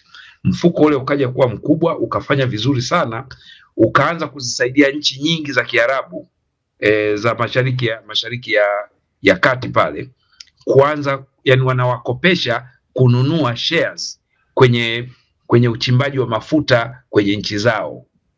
Na baada ya muda kwa kweli nchi zile zikaja kuwa zinamiliki sehemu kubwa ya shares za kwenye visima vya mafuta. Kwa hiyo mimi nadhani na sisi tutumia njia hiyo, wazo hilo la kwamba kinachopatikana badala kusema tunakila, pengine tuseme 60% tule tufanyie maendeleo mengine, 40% irudi kwenye kuchukua shares ambazo zitafanya tuendelee kuwa na umiliki mkubwa kwenye hii migodi. Kwa kufanya hivyo, naamini baada ya muda sio mrefu utakuwa kuna multiplier effect, or rather sijui niseme, bahati mbaya mimi sio mwana sayansi, a kind of progression ambayo itasababisha faida inakuwa na faida na faida na faida. Nikikopa maneno ya mmoja katika mabalozi wetu ambao walifanya kazi kubwa sana ya kuleta uwekezaji kutoka nchi mbalimbali, Balozi Ami Mpungwe, alikuwa huwa na kauli yake moja, anasema kwamba anatumia muda wake mwingi sana sasa hivi kuinunua nchi back, kwa maana ya kwamba mwanzoni aliita wawekezaji wakaja kuwekeza, wakawa wanamiliki. Sasa hivi mikakati yake ni kuisaidia nchi ianze kununua yani vile ambavyo tuliwaita wawekezaji wakafanya vya kwao, au wakavinunua, sasa tunaanza kuvinunua, vinarudi kuwa vya kwetu. Tayari vimeshakuwa viko pale, tunaanza kununua kama equity na kuzifanya kuwa vya kwetu sisi wa Tanzania. Kwa hiyo nadhani huo ni mkakati muhimu sana na unatakiwa ujitokeze vizuri katika hasa sekta hii ya madini, hususan rare earth elements. Itatusaidia sana. Nakushukuru sana. Hivi Humphrey, ulitaka kusema kitu lakini nitamani kukumbuka kidogo. Hichilema kwa nini alikataa free carried interest? Ulisema hiyo? Hiyo ningeweka kiporo hapa lakini nitaka nichangia alipokuwa amezungumzia balozi, na ambako msingi wa hoja yangu ya mwanzoni kwamba ni kwa namna gani serikali inaweza ikafanya mapitio ya free carried interest. Mwaka 2024 Februari tulipata nafasi, kampuni inayoongoza ASNL Advisory, wa kukaa mezani na Wizara ya Madini na kusema kwamba tumetafiti kwa vyanzo vyetu na kuona ni muda umefika tuanzishe Mineral Wealth Fund. Na moja kati ya matumizi ya funds ambazo tulizisemea kwenye Mineral Wealth Funds ni kwenda kutumika kwenye uwekezaji, mfuko wa madini, si mfuko wa madini. Na fast forward, rais wakati anahutubia bunge safari hii alitoa maelekezo ya kusema kwamba tuangalie uanzishwaji wa mfuko huu. Na hapa ni hoja ya balozi, hoja yetu ya ASNL ambayo tulifanya wasilisho, na ni kama nchi, kwa sababu ni hoja ambayo tunataka tuangalie kwamba hatuendi kwenye uwekezaji kwa mbeleko, ila tunaenda kwenye uwekezaji kwa jitihada zetu wenyewe na kujenga uwezo wa kwenda kushiriki kama partners, kama wabia, na sio kama mbeleko nilivyosema. Kwa hiyo tuna nafasi, na ukiacha nchi hizi za mafuta, lakini ukiangalia nchi zingine kama Norway, ukiangalia Ghana nao wana Mineral Wealth Fund, Botswana, Marekani na dunia nzima ambayo ina rasilimali hizi, wana wealth funds ambazo zinatumika kuwekeza either kwenye sekta hiyo hiyo au kuwekeza kwenye njia zingine za kiuchumi.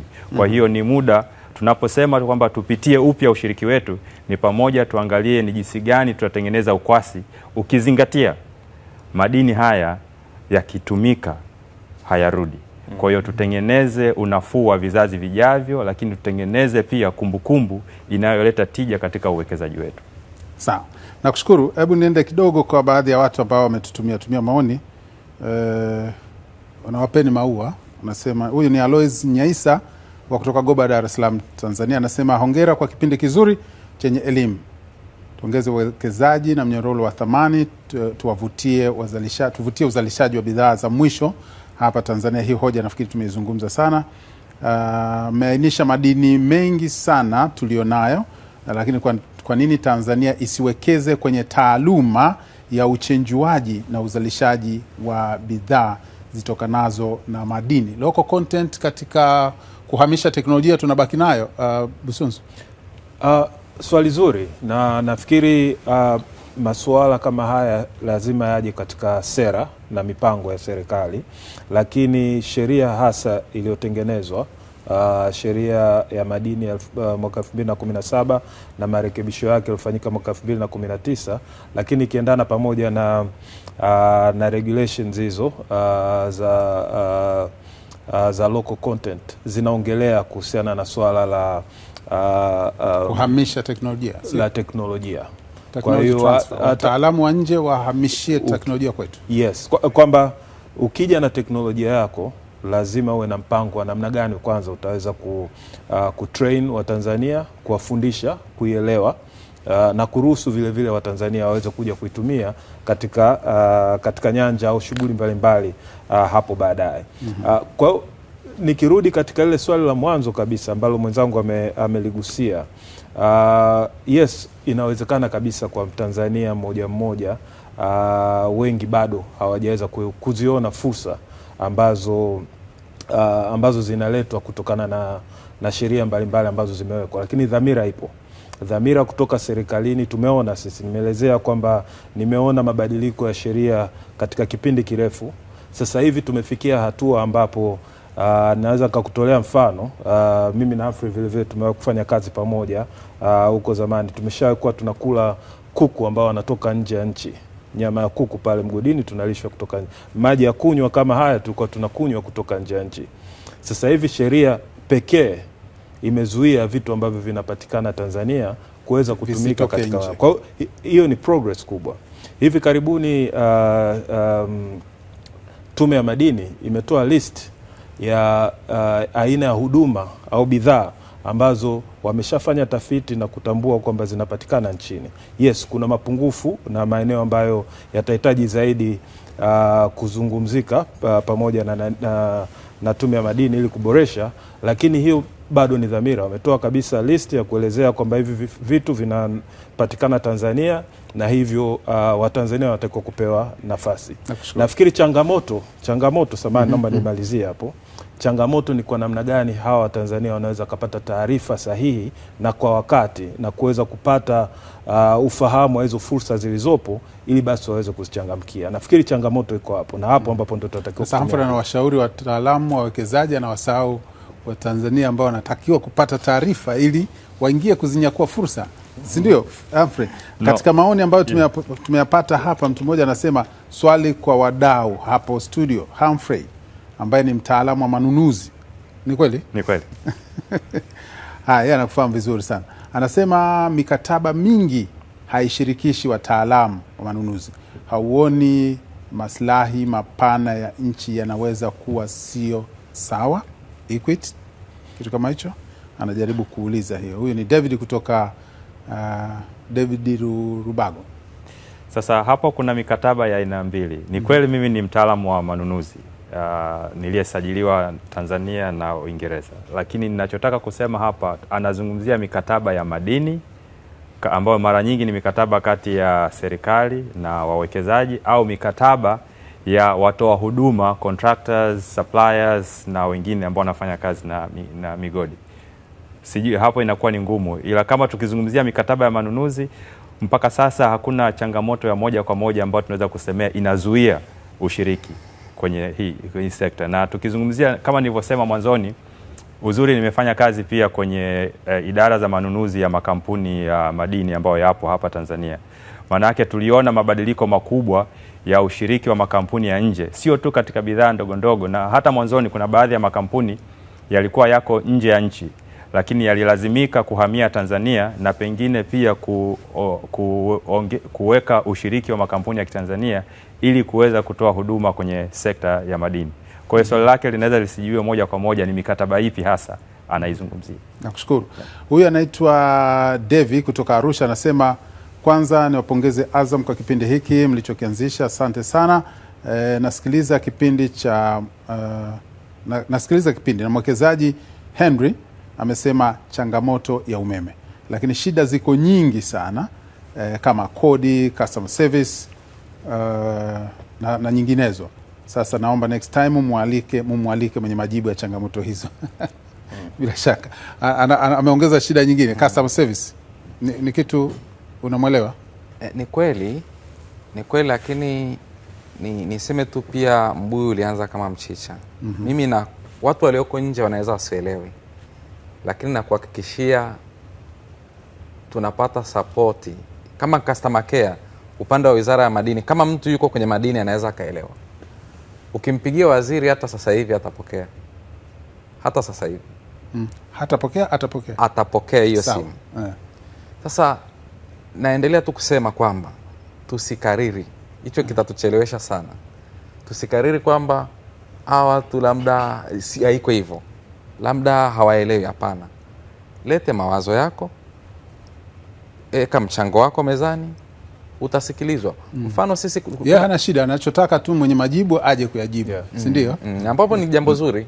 Na labda kwa kuongezea hapo kwenye majibu aje kuyajibu, tukiwa kama washauri wa wawekezaji hapa Tembo Nickel, moja kati ya changamoto anazo, pamoja na kwamba kuna umeme, pamoja na kwamba kuna miundombinu, lakini kuna changamoto ambazo na sisi tuliwahi kufanya study ya miundombinu kuelekea kwenye maeneo ya madini mkakati. Moja kati ya changamoto kubwa ni kuangalia ni namna gani taasisi ambazo zinatakiwa zisaidiane na Wizara ya Madini zinafikisha huduma. Kwa mfano ukizungumzia mradi wa nickel pale Kabanga, ukizungumzia mradi wa graphite pale Morogoro, ukizungumzia mradi wa urani, utakuuliza kwamba tunafikishaje mzigo. Hata ukizungumzia mradi wa chuma pale Liganga, tunasema kwamba tunafikishaje huduma na tunatoaje malighafi kutoka kwenye hilo eneo la mradi kuelekea kwingine. Lakini lingine kubwa ambalo wawekezaji wanakutana nalo, ambao ni la muhimu sana kama nchi. Sisi tuna nchi zetu zinazotuzunguka, kwa mfano huduma ya madini hapa, sekta ya madini hapa inazinufaisha sana nchi za jirani, na bidhaa nyingi zinapitia nchi za jirani, kwa mfano bandari ya Mombasa, kwa sababu kuna urahisi wa kusafirisha bidhaa kwa Kenya. Na kwa kutoa bidhaa kutoka bandari ya Dar es Salaam kwenda kwenye final destination ya mgodi, kuna gharama kubwa sana. Na kuna baadhi ya migodi imeweza kusema kwamba nitatoa bidhaa Mombasa, nipeleke Kisumu, niweke ziwa Victoria, nipeleke destination, kwa sababu akiitoa bandari ya Tanga hapa njiani kuna tumeratify extra limit ambayo inakuwa ni gharama. Kwa hiyo kuna namna ambavyo serikali inatakiwa iangalie ili kuvutia wawekezaji pamoja na bidhaa hizi madini tulionayo. Na tunapozungumzia wawekezaji, naomba niweke sawa, hata Godmwanga hili linamkuta, hata wawekezaji wa ndani. Kwa hiyo lazima tuliangalie na tuangalie namna gani tunapunguza gharama za ufanyaji na uwekezaji kwenye sekta ya madini. Na mimi naomba nizungumze tu kwa kuongezea kidogo tu. Muda wetu si rafiki sana, na balozi kidogo tutakupa nafasi. Karibu sana. Dakika moja, asante sana. Humphrey amegusia kitu cha msingi, ni kwamba wakati mwingine unaweza ukakuta kwamba nia na dhamira ipo na ni nzuri, lakini unaweza ukakuta institutions tofauti ndani ya serikali hazizungumzi lugha moja. Kwa unaweza ukakuta huku vizuri na Wizara ya Madini katika mkakati na maendeleo ya nani, lakini ukakuta tena institution nyingine kuna changamoto. Kwa hiyo lazima kuwepo na utaratibu ndani ya serikali ambao unaweza ukasaidia na kukawa na umbrella inaweza kukusanya haya yote. Mifumo lazima isomane. Mifumo lazima isomane, yes. Na watu wasomane bila shaka. Kwa sababu unaweza ukakwamisha na upande mwingine ambao ufahamu kabisa kuhusiana na madini mkakati wakati ni serikali moja. Nakushukuru sana. Balozi, bado uko nasi balozi? Nipo. Naam, katika hoja hizi za mwisho kuna kitu gani ambacho unatuachia balozi? Mimi ningependa kuzungumza mawili. La kwanza kwenye hii ya local content.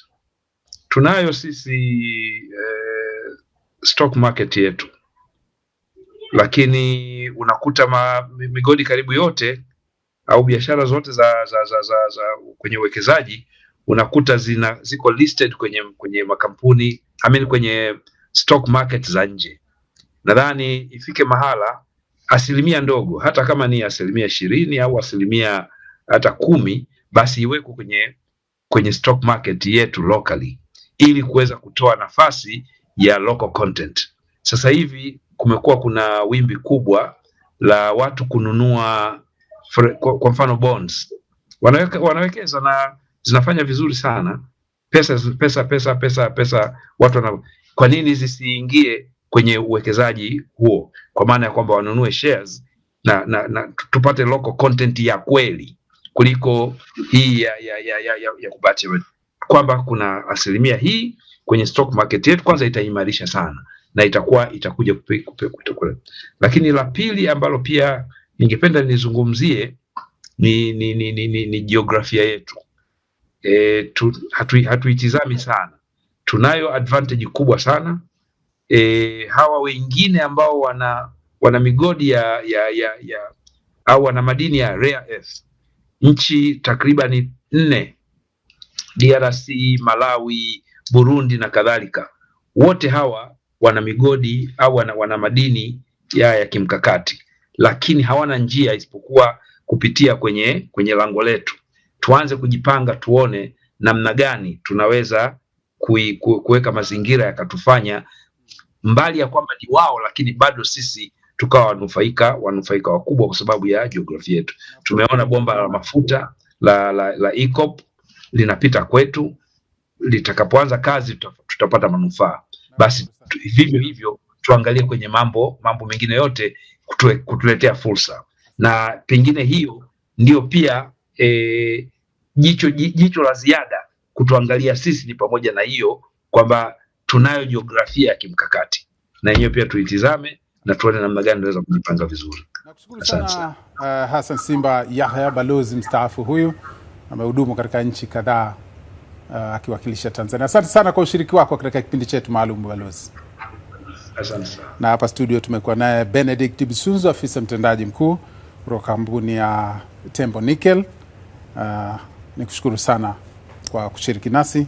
Asante sana Henry kutoka God Mwanga, kampuni inayochakata chimba na kuchakata madini ya graphite. Asante sana kwa kushiriki nasi.